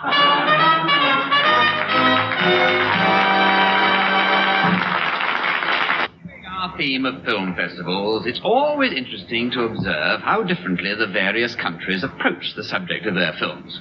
For instance, take a simple common theme like husband, wife, and the other man, and we'll try and show you how we think it should be handled by certain filmmakers. Firstly, America. Well, we feel Hollywood would come up with something like this.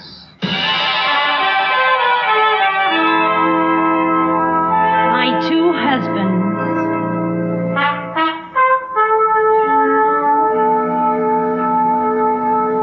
Good morning, darling. Oh, Brad, stop that. Here's your orange juice, honey. Brad, honey. No, leave my neck alone. I like kissing your neck. It's a nice neck, and I've every right to kiss your neck. After all, I am your husband. Yes, you're my husband. Ah, Mrs. Brett Carter.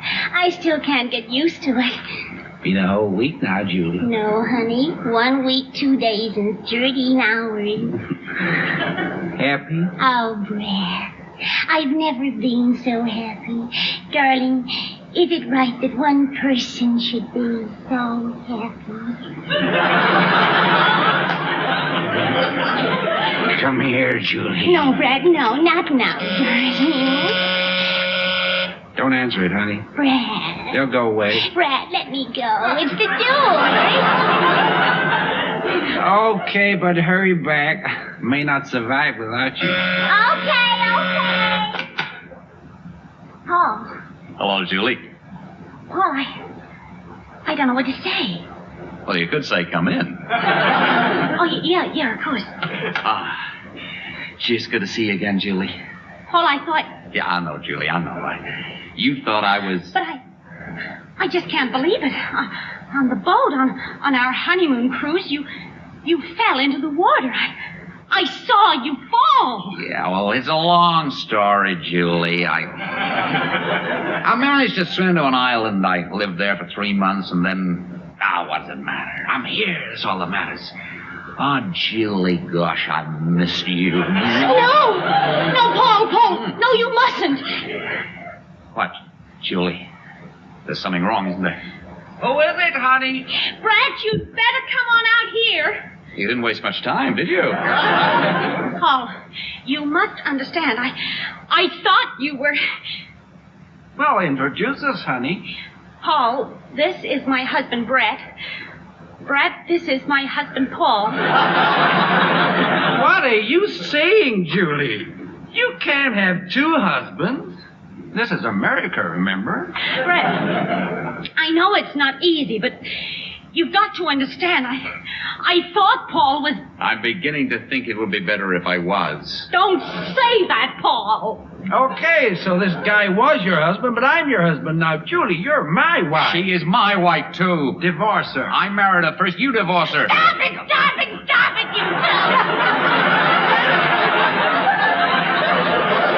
Fighting like two dogs? I'm not a bone, you know. Well, this is a fine mess. What are we going to do? Nothing. Well, I guess it's up to Julian. I need time to think. And so she takes 2.5 hours screen time to make up her mind. Well, so much for Hollywood. Now, the Japanese would undoubtedly make very high drama of it all. Carry on, Harry, carry. So, illustrious warrior, now at last we are alone. Yes, my little lotus blossom. Come closer, passion flower. Please to take sword off.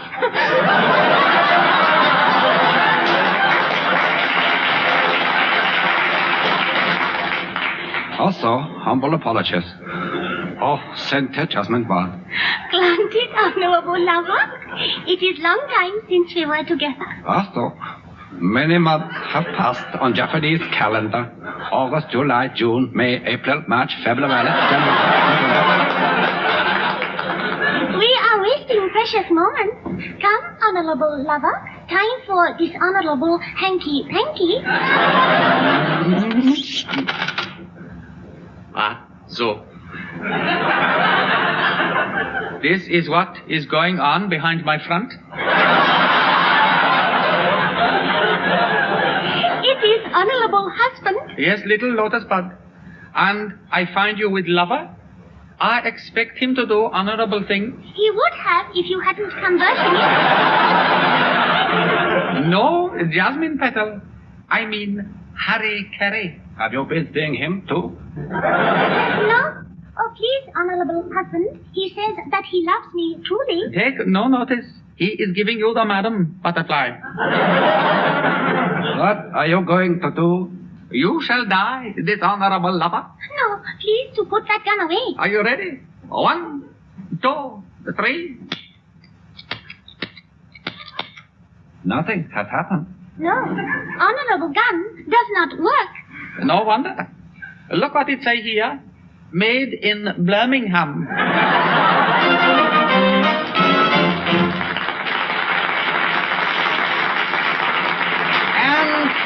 And finally, the British film version.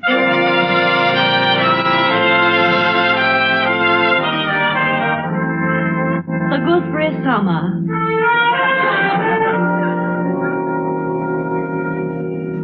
Melissa, there's something we've got to get straightened out. Well, you vent the garden fork, not me. I don't mean that. This is pretty serious. What is it, Charles? That weekend you spent with Aunt Carolina, I had you followed. Oh. You went to a hotel in Maidenhead and you weren't alone. You registered together, you went up to the room together, and you stayed there together. Well? I've been driven mad with uncertainty. Melissa, I've got to know. Very well, Charles. I'm having an affair. I think I've known all along. Oh, I didn't want it to happen. I never meant for it to happen. I'd have given anything for it not to happen. But it happened. Who knows that? Nigel. What? I asked him to come here. Charles, please. I beg of you, don't let's have a scene. We are sensible people, Melissa. I'm sure we can be adult about this. Come in, Nigel. Charles. Melissa. He knows, Nigel. Of course I know Nigel. Hello. How do you do? Now look, Charles, It's all right. You don't have to say anything. Why shouldn't I? You've got a much bigger part. Oh, I didn't want it to turn out this way. Oh, I don't know. Where did we go wrong? In a hotel in Maidenhead, I think. I thought you knew. Nigel, I'm talking about Charles and I. Charles. One favor. What, Melissa? Jeremy and Sally. They don't need to know, do they? No, I don't see why we should have to tell the horses.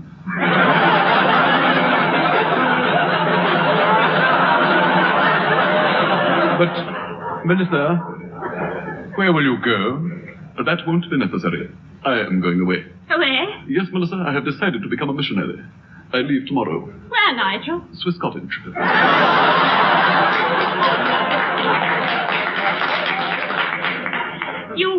all right, won't you? No, I think it's best if I don't. Let's just chalk it up as an experience. A very, very lovely experience. Goodbye, Nigel. Goodbye, Melissa. Charles, and good luck. Well, what's going to happen to us, Charles? I've been thinking it over carefully, Melissa. Put a few things in a bag. We're going away together. Yes. Where, Charles? Well, there's a little hotel in Maidenhead, and I...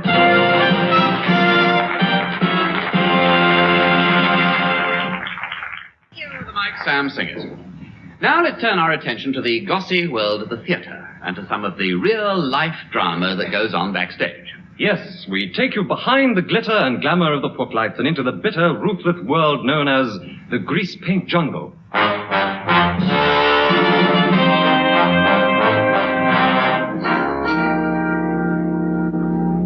The name is Merton Brooke. As an actor-producer, I have something of a reputation in the theatre. The affair of Madame X, a woman possessed and a passionate lover. That's enough about my personal life. The story I have to tell concerns a brilliant and truly great actress. Sort of female me, really. It all started on the last night of our triumphant appearance together in Dee and Timothy. After the show, there was a party. Well, darling, tonight was the final curtain. Yes, Merton. You and I, we've played 1,200 performances together. We've shared those familiar lines, played those tender love scenes, had those cozy little suppers in my dressing room, and now it's over. Oh, Merton, I feel so... Oh, I don't know what's the word. Glad. Just think, we're both 3 years older now. You realize that makes me 27. Really? You're not 27. No, I know.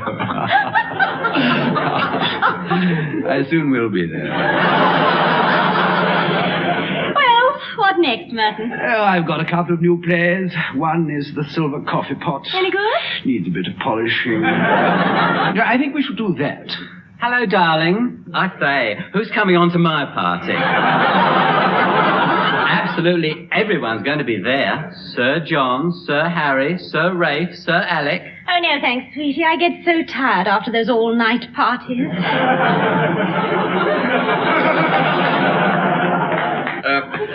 Forgive me.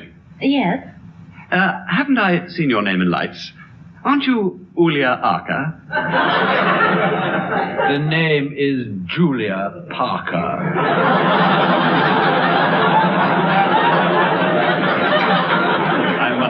I'm so sorry.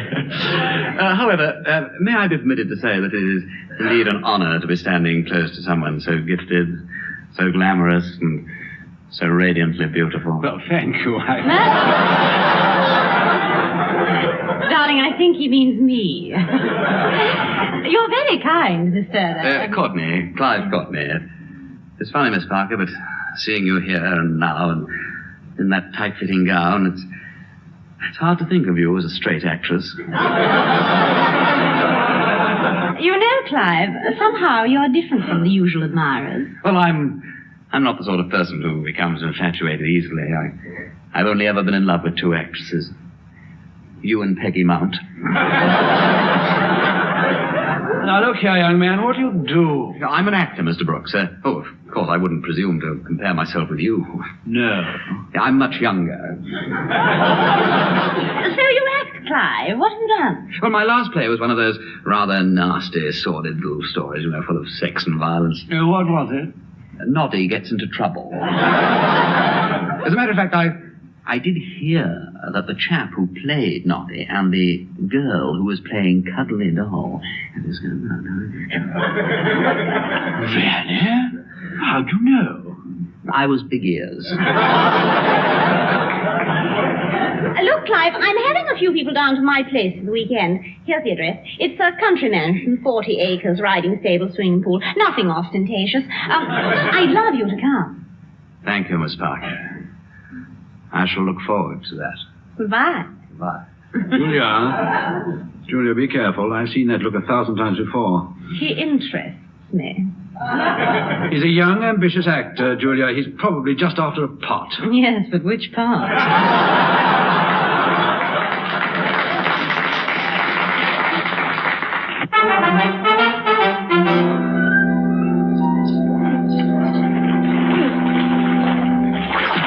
What a simply heavenly place this is, Julia. And what a novel idea. All the garden furniture made out of beer barrels. Oh, I'm glad you like my bittersweet. Haven't you seen Clive anywhere? Yes, there he is. Look, just coming out of the pool. Oh, yes. Oh, Clive! Darling! Hello. Had a good swim? Oh, rather. The water in the pool is just the way I like it. Full of girls. You naughty boy. You are just a boy, aren't you? Now come here and kiss me.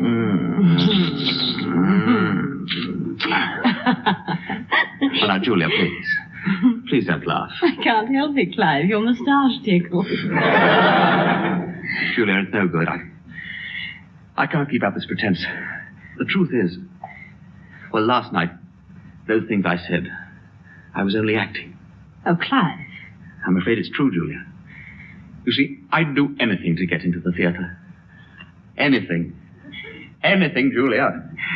I have got to have a part in your new play. But, Clive, I don't even know if you can act. Well, how about that last bit? I was doing it. Very well, I'll speak to Merton. Mind you, I can't... Ah, there you are, Julia. I'm sorry I'm late. I got caught by the press. Well, you shouldn't have put your trousers on while they were still in it. Merton, Clive and I have been discussing the play here by the pool. Could you cast him in it? With pleasure. Which is the due Mr. Brooks, there is a part for me in this play that could have been written for me. Look, you've just got to let me play Manville. What? I know I can do it, Mr. Brooks. I know I can. Look, I'll work hard. Believe me, I will. Look, you must give me a chance to play Manville. But this part calls for great experience. I've no idea what you can do. I have. I'll do something for you now. Yes, I'll do something for you now. That's right, Mr. Brooks. Now, just listen to this. An excerpt from Pygmalion. Oh, all right, off you go. On getting married in the morning. Thank you. That's enough. Look, Merton, as a favour to me, let him play Manville, please. Well, all right, but it'll mean extra rehearsals. That Manville character must be absolutely right. Oh, thank you. Thank you, Mr. Brooks.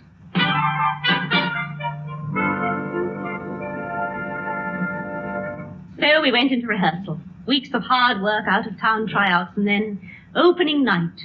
Backstage, there was the usual air of tense excitement. Clive, are you terribly nervous about going on tonight? No, not really. Are you sure? Yes, quite sure. Then what are you doing in the ladies' cloakroom? So sorry. On stage, please. 5 minutes, please. Miss Parker, where's Mr. Brooks? They're coming. Here I am. Good luck, Merton. And you? Oh, dear, I'm awfully worried about Clive. All through the tour, he's been forgetting his part.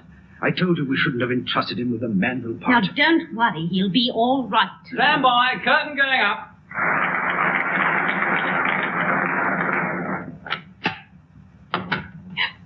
Oh, it's you, Simon. Thank heavens you're back. What's the matter, Alison? You look frightened. It's Manville. He's coming here tonight. Is he still... Yes. He's blackmailing me. What an ugly word that is. Then he has the letters. Yes. So it's you, Manville. Well, you won't get away with it. Simon, no! Don't shoot!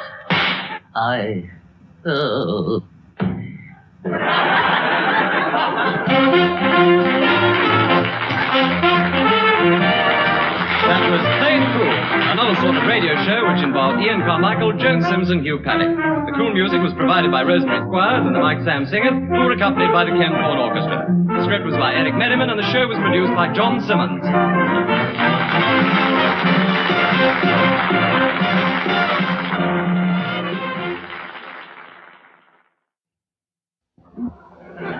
We'd like to point out that in the wrong hands, he could be dangerous. Whenever it's summer, have your fun. Dive in the nearest pool.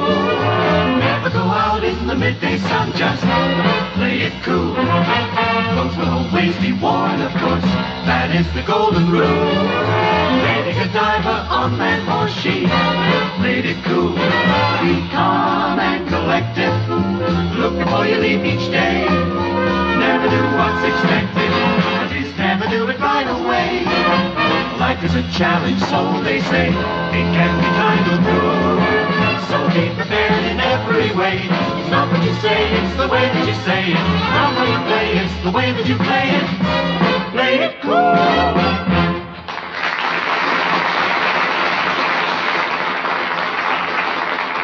How do you do? And welcome to Play It Cool. My name is Ian Carmichael. Not a bad name, really, I suppose. As names go, could be worse. I know a chap whose name was Kissinger.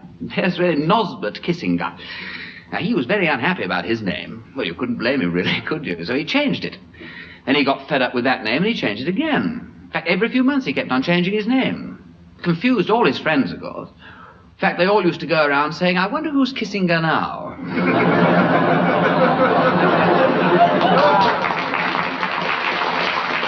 However, let's meet the rest of the cast. Mr. Hugh Paddick, sometimes known as the Alec Guinness of Regent's Park. He just missed an important role in the film Cleopatra. I'm not complaining. Liz Taylor was very good.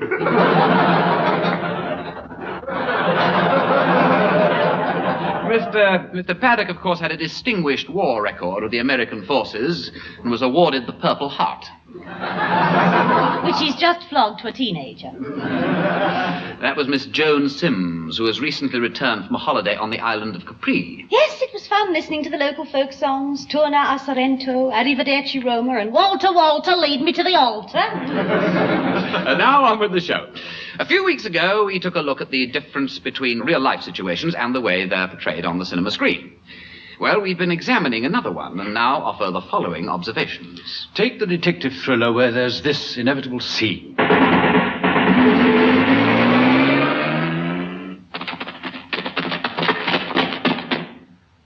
Simon, they've given us the slip. Blast. Taxi! Follow that car. Right, sir. And step on it. Simon, we've got to get to the airport before they get the stuff out of the country. All right, Stevie, we'll make it. Look, here's a gun. You know what to do. Yes. One thing puzzles me, Simon. Huh? How did you know it was Gregory? Oh, I was onto him pretty quickly.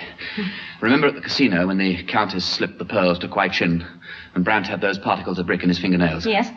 Well, that Italian chauffeur, you know, the one that was blackmailing Laura Stevens, I found traces of theliobarbitic in the coffee cup. No. Yes. And what's more, the Baron's suitcase had been tampered with. What? By whom? Dino. You mean that piano player at the Golden Cockatoo? Yes, that's the one. Well, Dino's girl, Tottie Barnes, the stripper, had been married to Mark Whitcomb, and when Philip Carter... Yes, all right, that's enough. And so it goes on. But what about this situation in real life?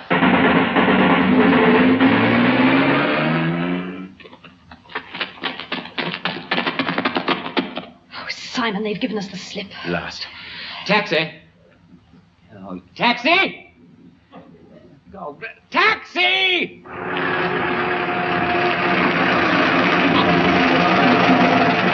Right, all right, I can see you. Follow that car. Which one? The red coupe. Well, the one that just crossed over the traffic light? Yes, and be quick about it.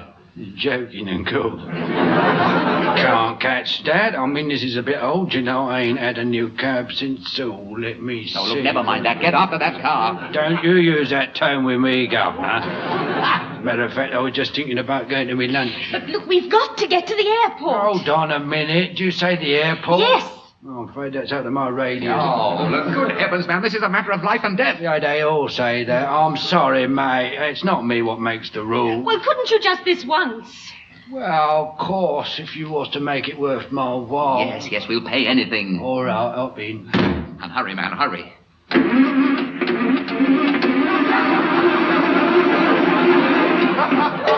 Come on. That's funny, ain't it? I topped up the battery last night. I'll just have a look under the bonnet. Oh, Simon, we'll never catch them now. Here's a gun.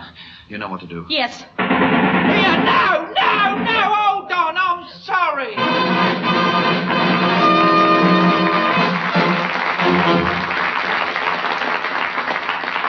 And here, in real life, is Rosemary Squires.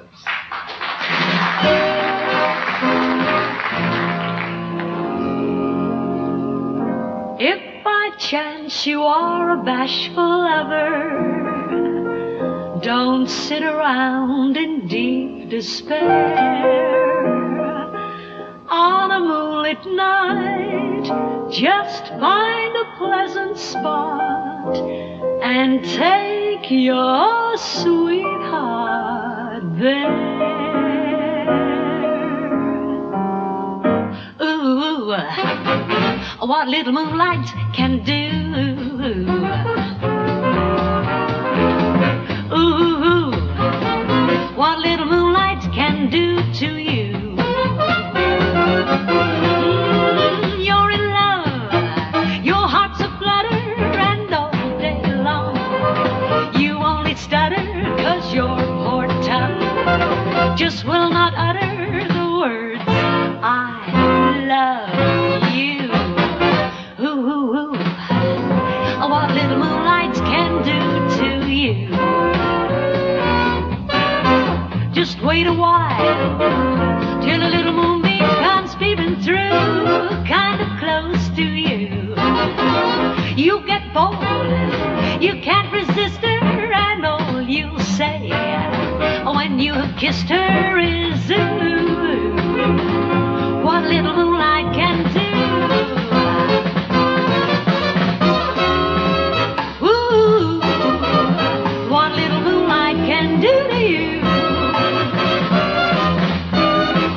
Just wait a while till a little moonbeam comes peeping through. Now you'll get bold, you can't resist her, and then all you're gonna say the moment that you kissed her is ooh, ooh, what little moonlight can do. Oh!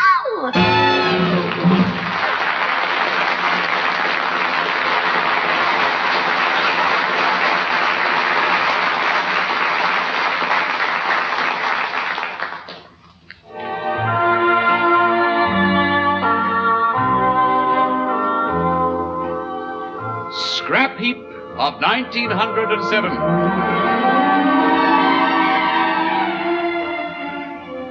Yes, we turn back the pages of our scrapbook, back to the Edwardian era, back to 1907.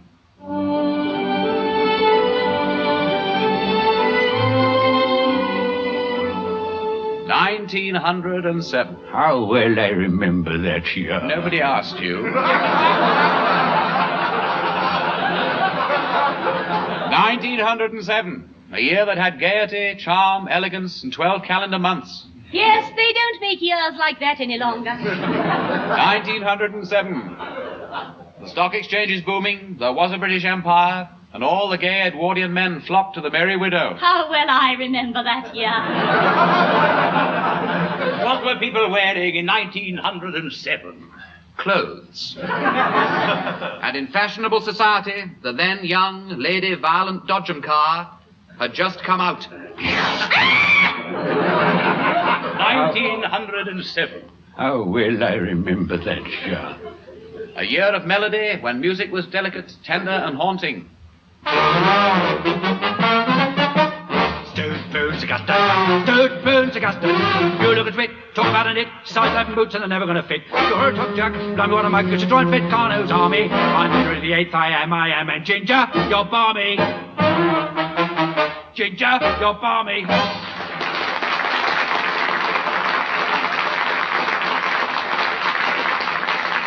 Ah, yes, they don't write songs like that any longer. Don't they? Haven't you ever heard the Billy Cotton Band show? 1907, and women were in the news. Violent demonstrations in Whitehall. Votes for women. Yes, it was the age of the suffragettes. Now then, madam, come away from them railings. Oh, I can't. I've got me head stuck through them. 1907. How well I remember that year. Oh, go away. An age of class distinction. For the London season, the gentry rode through the streets and parks of the West End. Giddy up, come on, me beauties, giddy up. I say, isn't that the beautiful young Lady Millifont? Yes, by Jove, so it is. What a lovely carriage and pair she's got.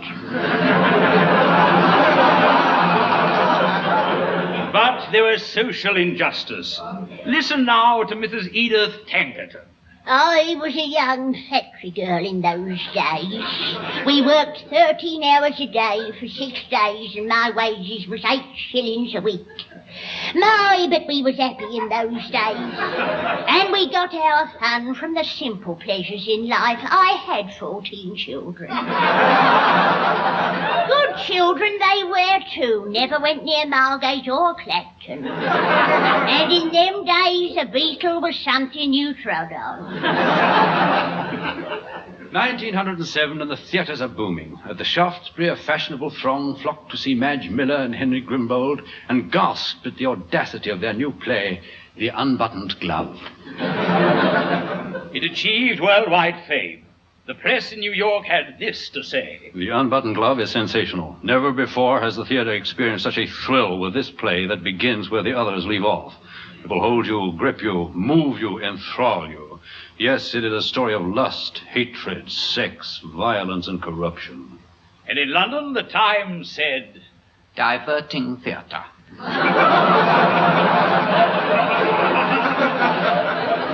to the ordinary man in the street, the music hall reigns supreme. Ah, yes. Who will ever forget the old Rivoli, the greatest music hall of them all? Now, alas, still open. But what was happening on the hit parade of 1907? And the big news this week is that If Those Lips Could Only Speak moves up into number 1 spot. Jolly good luck to the girl who loves a sailor drops to number 2, and in at number 3 comes The Ratcatcher's Lament. Moving into the charts this week is the latest from that popular tenor, Mortimer Mashford, and here he is now with his hit number.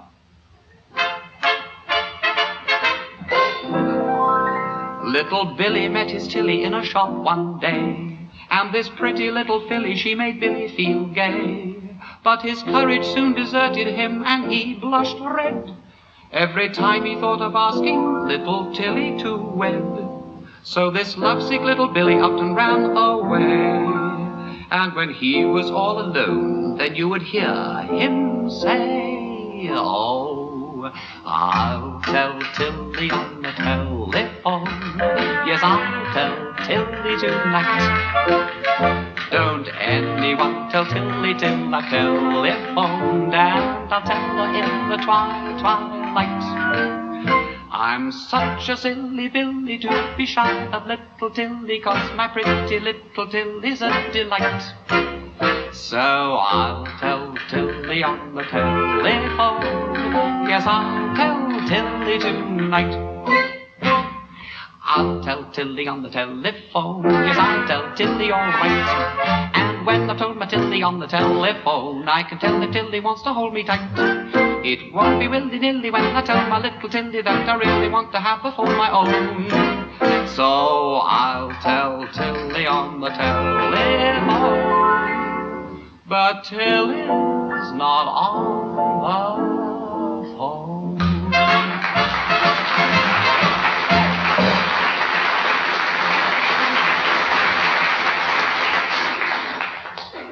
"1907, a year of achievement." Oh, come on, be a sport.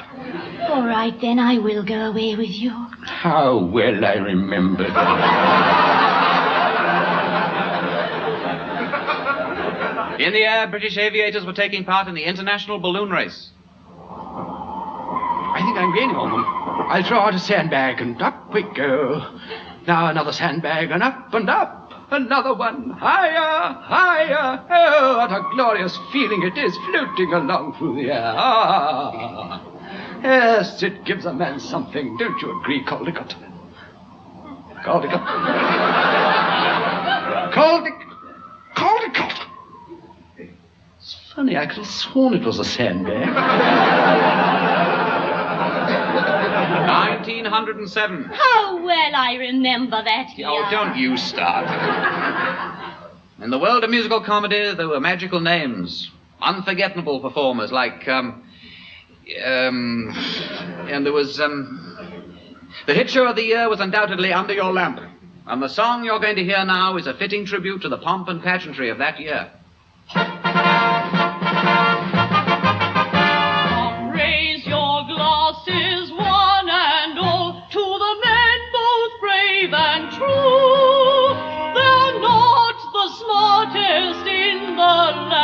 but they're British through and through.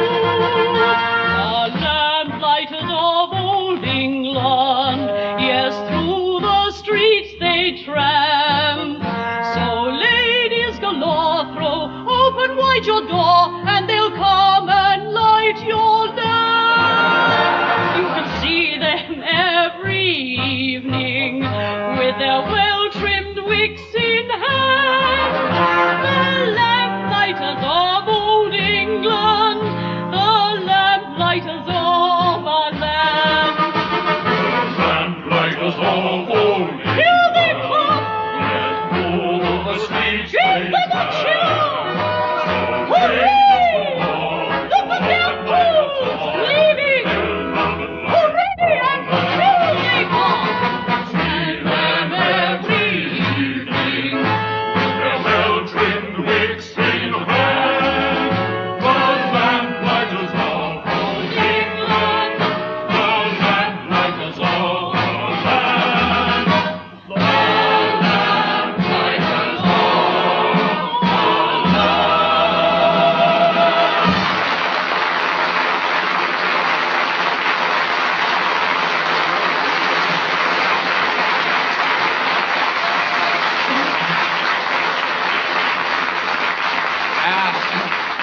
And now back to 1964. We bring you a daring expose of the fight game. Brutal, savage, stark, sordid, and all the other words that help to sell Sunday newspapers.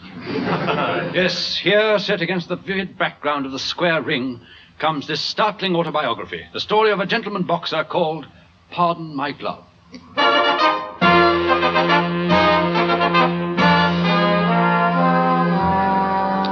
My name is Headley Pussyfoot, better known to most of you perhaps as the Brixton Basher. Now, when I was born, my parents never thought I'd turn out to be a boxer. They thought I looked more like a cocker spaniel. As a young man, I became interested in the noble art. But I soon got tired of girls and began going down to old Danny Brogan's gymnasium. Right, now, Maxie, keep backing away. Back, that's it. Left hand down a bit. Right hand steady. That's it. Now swing round. Good. You're getting the idea. Hey, Danny. Not now, Punchy. But, Danny, you got to do something for me. Look. All right, here's Hanky. Now blow. Hey, Danny, here comes that pretty sister of yours. Hello, Miss Brogan. Hello, Punchy. Danny? Say, Danny, who's that over there, the big chap with all the muscles? I don't know. He has a plateful every day, greedy guts. Anyway, Blanche, what are you doing down here at the gym? Oh, just slimming. Got any likely prospects? Who for, you or me? Well, you, of course. Oh, Danny, I wish you could find another fighter to manage. Sure, Blanche. It's been a long time since Kid Murphy. Yeah, I saw him the other day. Poor old Kid Murphy. He's really down and out, you know. He always was. Afraid there ain't much hope with this lot. Danny, who's that new boy over there? Headley Pussyfoot. What on earth's he doing at the Wool Bars? Search me. You better ask him. Yeah, I will. Hello there, Mr. Pussyfoot. I'm Danny's sister, Blanche. How do you do? What are you doing? Oh, just practicing my pliés. Oh. You seem to be enjoying it. Oh, yes. Yes, whatever the pleasure, pliés complete it. Well, I must say you look in excellent condition. Oh, thank you. You're in pretty good shape, too. Would you like to see me lift that 150-pound weight? I'd love to. Oh, right. Oh, just pass it over, would you? Here you are. Thank you. Now, watch. There. Oh, very clever. How do you manage to hold it above your head like that with one hand? Oh, it's just a knack. Tell me, Headley, what makes you want to fight? Drink, mostly. When I've had one or two, I go stark. No. I mean, well, you don't strike me as a boxer. You're more the artistic type. Now, that is true, Miss Brogan. You see, I did so much want to be a great painter, but it just wasn't in me. So I chose boxing as the next best thing. After all, I still hope to be putting people down on canvas. I admire your courage and your ambition. Yeah, there is something else I want to do desperately. What's that? Put down this 150-pound weight. Stand aside, Miss Brogan. Oh, your poor Blanche. Oh, good heavens. Italy, what marvellous footwork. Look at him dancing and whipping the button. Blanche, this boy's got something. Yes, I saw a foot. Are you all right? Oh, yes, I think so. Oh, thank goodness I was wearing thick socks. Still, I like the way he moves. Italy, now let's see you use your hands. Here, do you mind?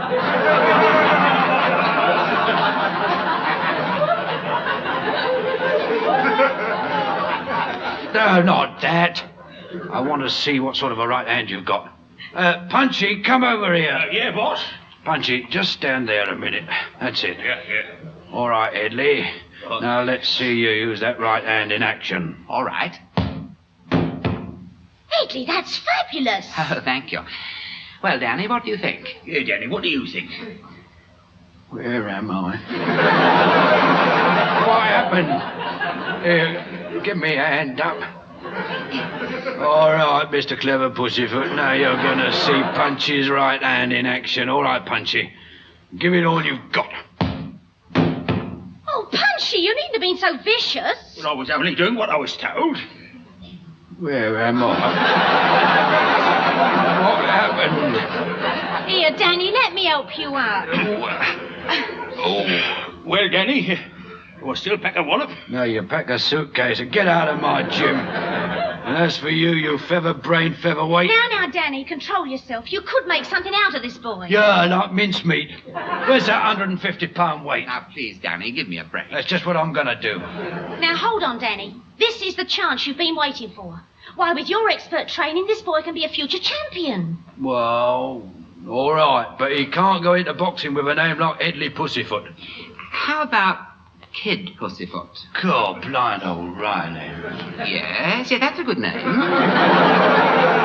Just a minute, look. Edley, where do you come from? Chalfont St. Giles. I've got it. Brixton Basher. Good. Then it's all settled. Now, Danny, if you two are going to work together, you better be friends. Go on, shake. All right, Edley, let's have your right hand. Oh, Edley, will you never learn?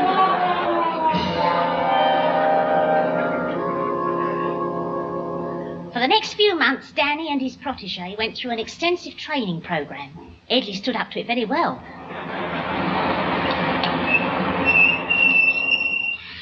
Well, that wasn't bad at all. 30 miles and I'm feeling fit as a fiddle. Yeah, but shouldn't I be in the car? And so it went on. Workouts, shadow boxing, sparring, punching the bag, and whatever Hedley did, Danny was always there helping. Salt, mustard, vinegar, pepper. Oh, thank you. I'm looking forward to this meal. Finally, the training was over, and Hedley Pussyfoot, alias the Brixton Basher, was ready for his first fight. Danny chose it carefully so that he'd have a good chance. I was knocked out in the third round. But I wasn't discouraged. Just a lucky punch, and as his opponent said. No, I didn't win easily.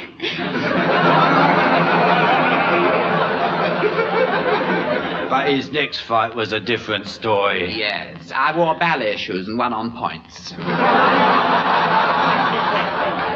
And then come Edley's big chance. A crack at a featherweight title. The arena was packed to capacity, and BBC television was there to cover the fight.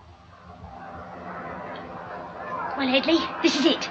10 million people will be watching you out there. I know. Is my makeup all right? Never mind about that. I'll be sure to keep away from his left. But that's where the cameras are. And also it's my best side. Good luck. Good luck, Hedley. I shall never forget that fight. It was a fight that made boxing history. For the first few rounds, Edley managed to keep out of trouble. And then, in the fifth round, it happened. Oh, Hedley! Edley, I'm throwing in the towel. What? Oh, no, don't, Danny. It's no good. I'm throwing in the towel. Oh, Danny, why? Your shots have fallen down.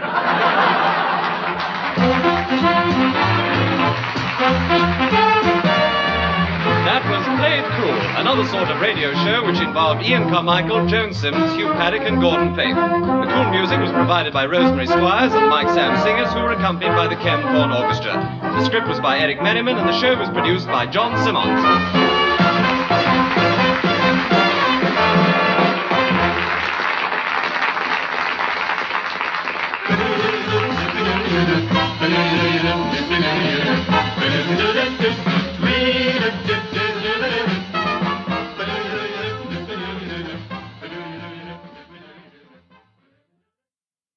I hereby declare the result of the East Twittering by-election. Mr. Harvey Trentwater, 18,742. Lady Markham, 3. I demand a recount. Whenever it's summer, have your fun. Dive in the nearest pool. Never go out in the midday sun, just play it cool.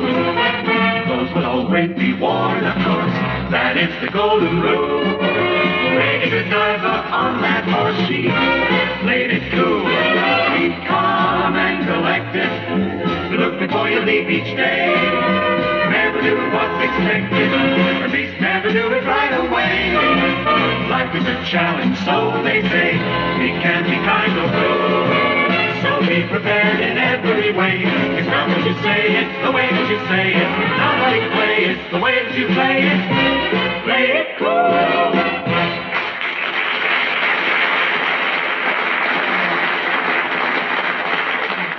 How do you do? This is Ian Carmichael welcoming you to the last in our short series of Play It Cool. You know, I knew an old station master once who actually used to live in the signal box above the platform of the station where he worked. He'd lived there for years, and then one day he decided to get married. But he'd become so attached to the little signal box above the platform that he thought he'd hold his wedding reception there. Which wasn't such a good idea, really, because it was only a crudely constructed sort of place, and, well, with so many guests, the whole place suddenly collapsed. Bad luck, really, but it only goes to show that you should never marry above your station. However, to proceed with the show. Ian, just a minute. Yeah, what is it, Hugh? Well, as this is the last show of the series, I thought that perhaps we should do something to show our gratitude to our producer. I absolutely agree. What a marvellous idea. Look, I'll tell you what. After the show, as we leave... Yeah. Nod to him. No, it wants more than that. I mean, he is very important to the show. But how many listeners even know his name? You stop anybody in the street and ask who's the producer of Play It Cool, and how many would answer Mervyn Pod? Well, no one, I should think. His name's Joan Sims. Joan Sims? He's the producer? Yeah, that's right. Well, what does Mervyn Pod do? Well, he's the studio boiler man. Well, of all the... Well, what on earth is the matter? But he led me to... Ian, ever since the series started, I've been weeding his garden.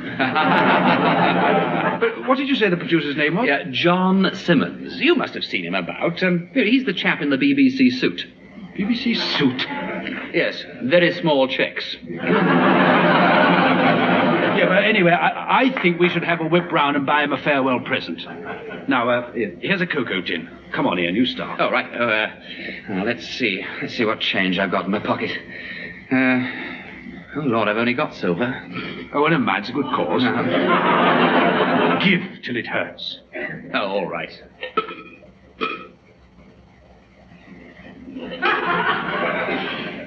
Well? It's starting to hurt. Well, at least we've got the ball rolling. Let's get the others in on it. Mike? Mike Sams? Yes, what's up? A subscription for our producer. Oh, yes, certainly. Nice chap, that Mervyn Pod. John Simmons is the producer. Now, all right for $5 bob? Are you sure about this? That bloke, the one sitting up the back there, he's the producer? Yes. 3 and 6. Oh, well, thanks, Mike. Now, let's, Hello, you two. It's Joan Sims. Just the person we want. Look, as this is the last show, don't you think something should be done about the producer? Now, that's just what we've been saying. Good. It's time somebody complained. Complain? Well, for one thing, the way he barges into my dressing room without knocking. I tell you straight, if he wasn't the producer, he'd get my shoe round that ginger head of his. Ginger? Yeah, but Joan John is dark. Dark? Then who? Mervyn Pod strikes again. Well, come along. Now, how about it, Joan? Yes, of course. Oh, good. Now, let's see how much we got in all. £1, £1, £9 and threepence halfpenny. That's not bad. All right. What are we going to go out and buy him with it? I can't buy anything. There are no shops open at this time, only delicatessen. Yeah, well, that'll do. We'll present him with a bucket full of potato salad. Yes, if not really suitable, why don't we just give him the money? Yes, that's a good idea. Yeah, all right, then. Yes. Yeah, we'll call him over, shall we? John? Yes? John, would you come over to the artist's quarter for a moment? What is it, Ian? What are you all standing around here for? Shouldn't you be broadcasting or something? Now, John, just a second. Look, we have a little something to show our appreciation here. Now, from all of us to you. Here. These coins? For me? Poor chap, he's never seen so much in one lump before. Don't worry, John. We'll provide you with an escort home. No, it's not that. You see, well, I'm afraid there's a BBC ruling about this. Producers must not accept gifts of money from artists in their employ. Oh, that's ridiculous. But look, it's collected now. What are we going to do with it? Well, there's one suggestion I could make. Yeah, that'll be enough. But there's no rule about scriptwriters not accepting money. Why not give it to him? All right. Yeah, not a bad idea. All right, John, now get him up here. Right. Oh, Mervyn Pod!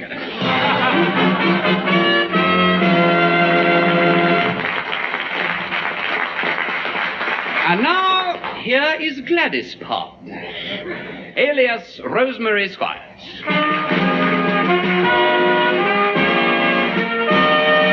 Salt Lake City haunts me, how that city taunts me. Night and day I find that Salt Lake City's on my mind. Oh, I lost my sugar in Salt Lake City. Oh, why did I go there? I should have stayed down in New Orleans and never gone nowhere. Oh, a gal with sweet talk from Kansas City. Her words were sweet like wine.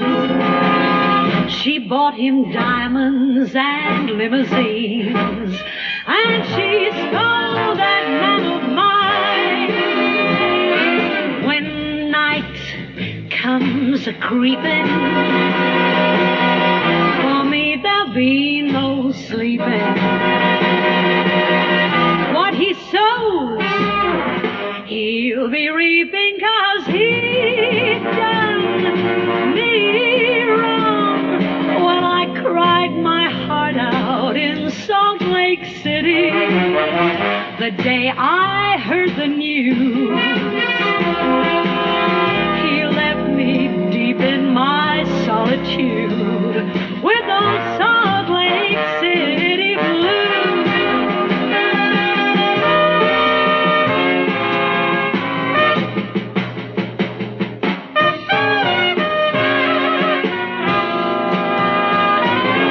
What he sows, he'll be reaping, 'cause he done me wrong. When I cried my heart out on the day that I heard the news. He left me deep in my solitude with the Salt Lake City blues. Salt Lake City haunts me, how that city taunts me. Night and day I find I got the Salt Lake City.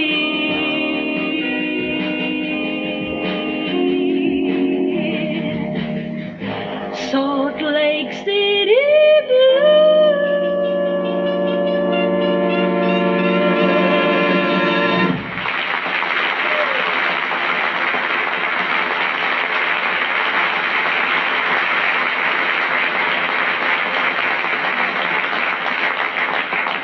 Thank you, Rosemary. Well, now, have you ever seen those True Confessions of the Film Stars type magazines? There are hundreds of them about on the bookstores, and they specialize in revealing the facts behind how great film stars first get into films. But there's one story that they haven't told. The story of Dirk Mills. And so it is told for us now by the famous film director, Herbert Philpotts. Herbert Philpotts speaking.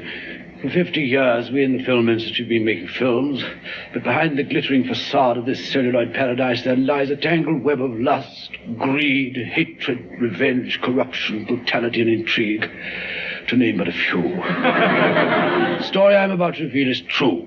Only the plot, characters, and dialogue have been changed to make it interesting. It all started one day down at Pine Tree Studios where I was directing a film called Thread of Arabia. It was a desert film.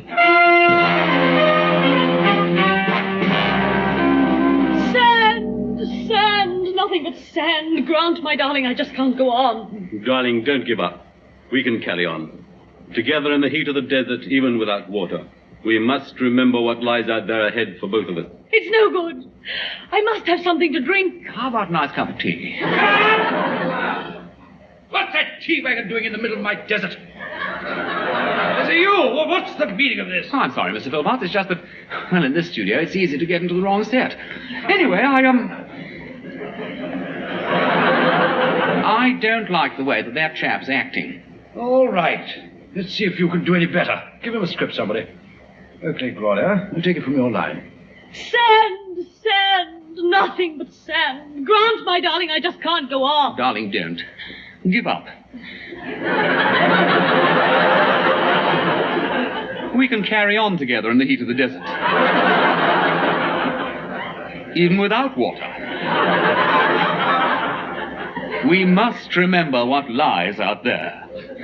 Ahead for both of us. It's incredible. You gave those lines a meaning they've never had before.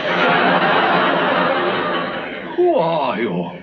My name is Dirk Millington Hepplethwaite Cholmondeley. Heavens, is that your name? It sounds more like a railway station in Wales. Yes, well, we'll have to change it. Why? We couldn't possibly put that name up in lights. It cost a fortune in light bulbs. Then you're going to give him a chance in film? Yes, but we must think of another name. Now, where's my publicity agent? Did you want me, Mr. Philpott? Who are you? I'm Harry, your publicity agent. Harry, I've never heard of you. No, well, I'm not a very good publicity agent. Why did I hire you? I'm your brother. Oh, look, it's this chap here, Dirk Millington Hepplethwaite Cholmondeley Smythe. I want to make him a big name. You're joking, of course. Well, we must have something the public will remember. A name that'll be on everyone's lips. How about Dirk Moustache? Well, why not just abbreviate it? You know, make it Dirk Mills. Dirk Mills. Dirk Mills. Dirk Mills. Have I heard that name before? Well, you keep saying it. That's where I've heard it. Yes, it's a good name. I'm glad I thought of it. Herbert, has he got any talent? Talent? Why, I've got more talent in my little finger than Peter Finch has in... well, in his little finger. Then put his little finger under contract. I tell you, this boy will be surefire gilt-edged box office. S-U-C-C-E-S-S. Yes, he spells success. Dirk, we're going to build you into a star, and it won't be long before the public will look up at that screen and see so-and-so starring so-and-so with so-and-so and so-and-so and so-and-so. And I'll be up there, the biggest so-and-so of all. Harry, get busy with the publicity. By tomorrow morning, I want this story on every breakfast table. All right, I'll make it ethereal.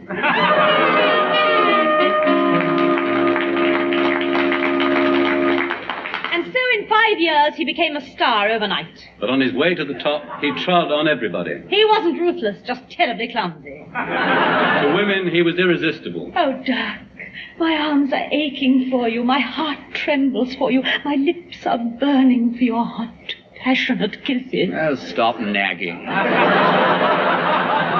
He was riding high. Parties, gambling, champagne suppers, darts outings. His life was one gay, mad whirl of excitement. But little did he realize that all good flings must come to an end. Oh, Dirk, marry me. No, Gloria. Oh, go on, just this once. Where's that no-good, low-down, two-timing Bitler? Mr. Philpott, that is no way to talk about Gloria. I am talking about you. Now listen, Dirk. I want to speak to you about your last picture. Well, what about it? It is your last picture. Tearing up your contract. But you can't tear up my contract. It's cast iron. Then we'll melt it down. By the time I've finished with you, you won't get a job as a stand-in to a stand-in stand-in. Oh, so that's what it's come to, has it? Stand-in room only. Now, please, Mr. Philpotts. Oh, Herbert, if I may so refer to you. You just can't forget all those pictures I made for you. Why not? The public has. Herbert, please give me a break. I'm only asking for a chance to make a fresh start. Well, all right, for the sake of old times. But you'll be on the lot at 6 o'clock tomorrow morning.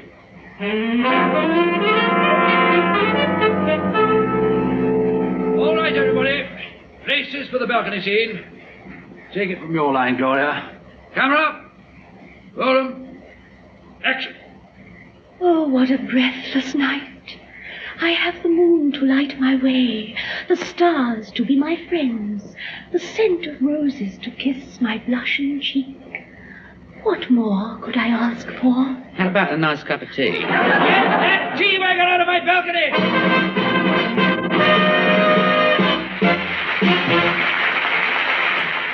Well, there have been many biographies of famous show business personalities, but no one has yet done the life story of the great man whose quattocentenary we celebrate this year. Yes, it's William Shakespeare, actor, playwright, lyric writer. Shakespeare, the Lionel Bart of the 16th century. Let us therefore, in true show business fashion, give you the Shakespeare story. We present A Guy Called Will, or Give My Regards to Stratford Broadway.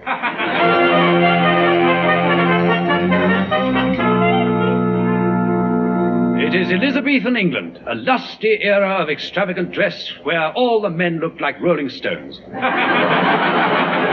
Drake, Raleigh, Columbus had all made important discoveries, and the Virgin Queen apparently hadn't.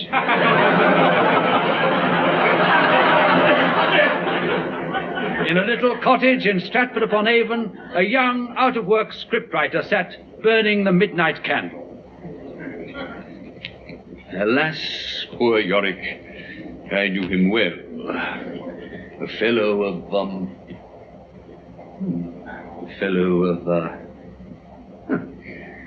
a load of filthy stories? No, that doesn't sound right. I've got it, yes. A fellow of infinite jest. Yes, a splendid, a most excellent fancy. Oh, Will! Ah, 'tis Anne Hathaway, and she certainly hath. Come in, beloved. Hello, Will. Busy? Ah, yea, verily, I'm up to me rufflets in it. But stay a while. Come hither and give us down your plonker. No, Will, stop it. Will, you're tickling me with your quill, Will.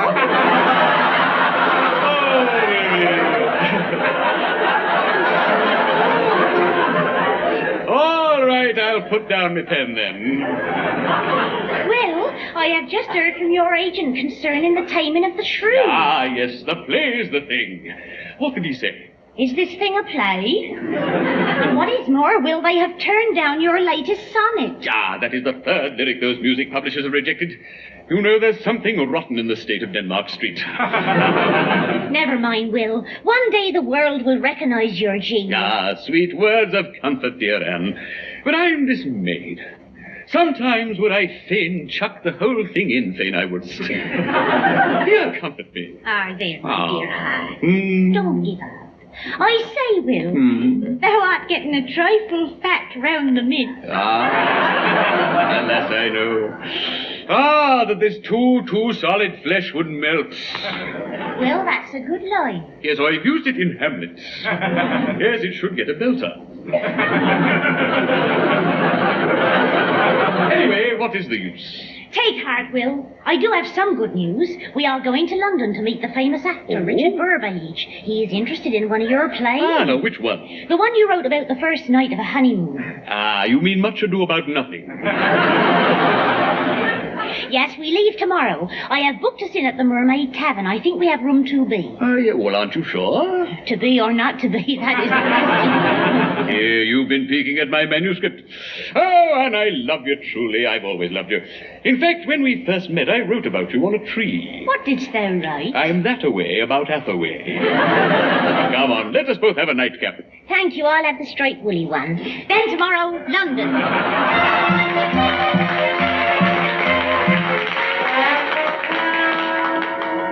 The Mermaid Tavern, Mecca of Elizabethan show business. There would gather Shakespeare's contemporaries, Marlowe, Ben Jonson, and of course, Francis Bacon. But I keep telling you all, I wrote Macbeth. I wrote all his plays, even the ones he hasn't written yet. And nobody believes me. Yes, all right, Streaky. Heard your heart. Now leave us alone, there's a good chap. Oh, but you've not heard my most recent poem. I penned it just this morrow. 'Tis a masterly piece of English prose. Oh, very well, read it all. There was a young lady of Stratford who... Yes, it's quite... Go away. There you are, good Master Burbage. I am Anne Hathaway. Dost thou know my boyfriend Will? I don't blame him. So you are Anne Hathaway. Huh. Indeed, I've often passed your cottage. It's the one with the notice that says bed and bar at 3 and 6.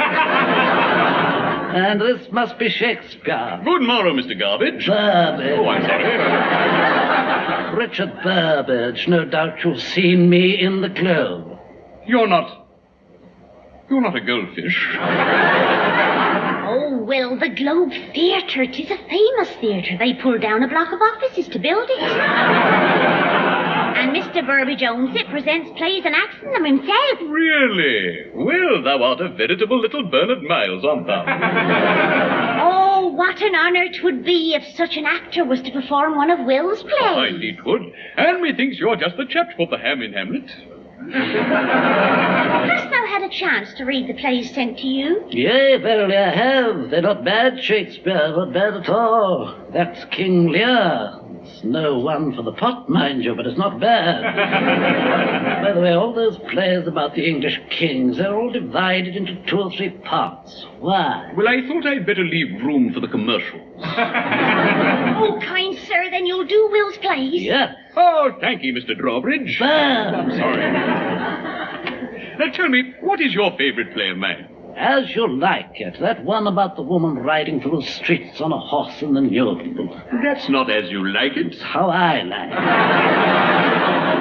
Oh, well, this is all so exciting. Let us celebrate. Ah, good suggestion. The drinks are on me. Come, let us all get Titus Andronicus. So began an association that was to keep the Globe Theatre filled for years. One after another came Shakespeare's hit. 12th Night. Hamlet. A Midsummer Night's Dream. Son of Hamlet. Hamlet in the House. Hamlet at Sea. Carry on, Hamlet. Yes, they were the great shows. And who will ever forget the hit song? I'm just a fellow with an umbrella. The stirring chorus song from Hamlet. There is nothing like a Dane. The 3 witches from Macbeth. Sisters, never touch about the sisters. Yea, verily I became rich and famous.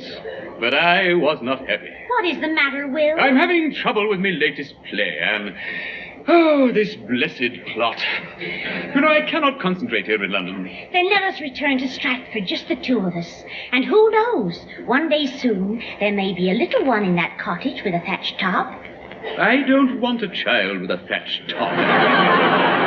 Still, it is a good idea. I agree, Anne. Will's work is definitely slipping. That last play of his, Romeo and Juliet, it was nothing but West Side Story without the music. Alas, thou speakest the truth, Mr. Cabbage. Burbage.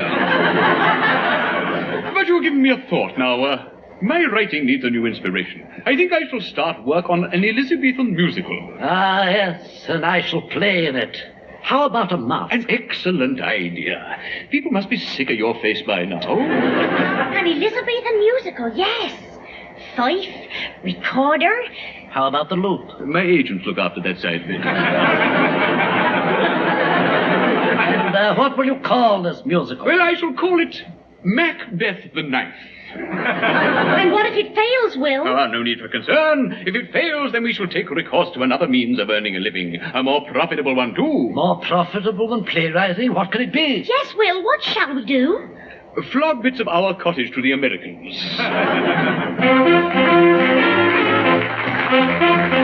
That was Playing Cool, another sort of radio show which involved Ian Carmichael, Joan Sims, and Hugh Paddick. The cool music was provided by Rosemary Squires and the Mike Sam Singers, who were accompanied by the Horne Orchestra. The script was by Erick Merriman, and the show was produced by John Simmons.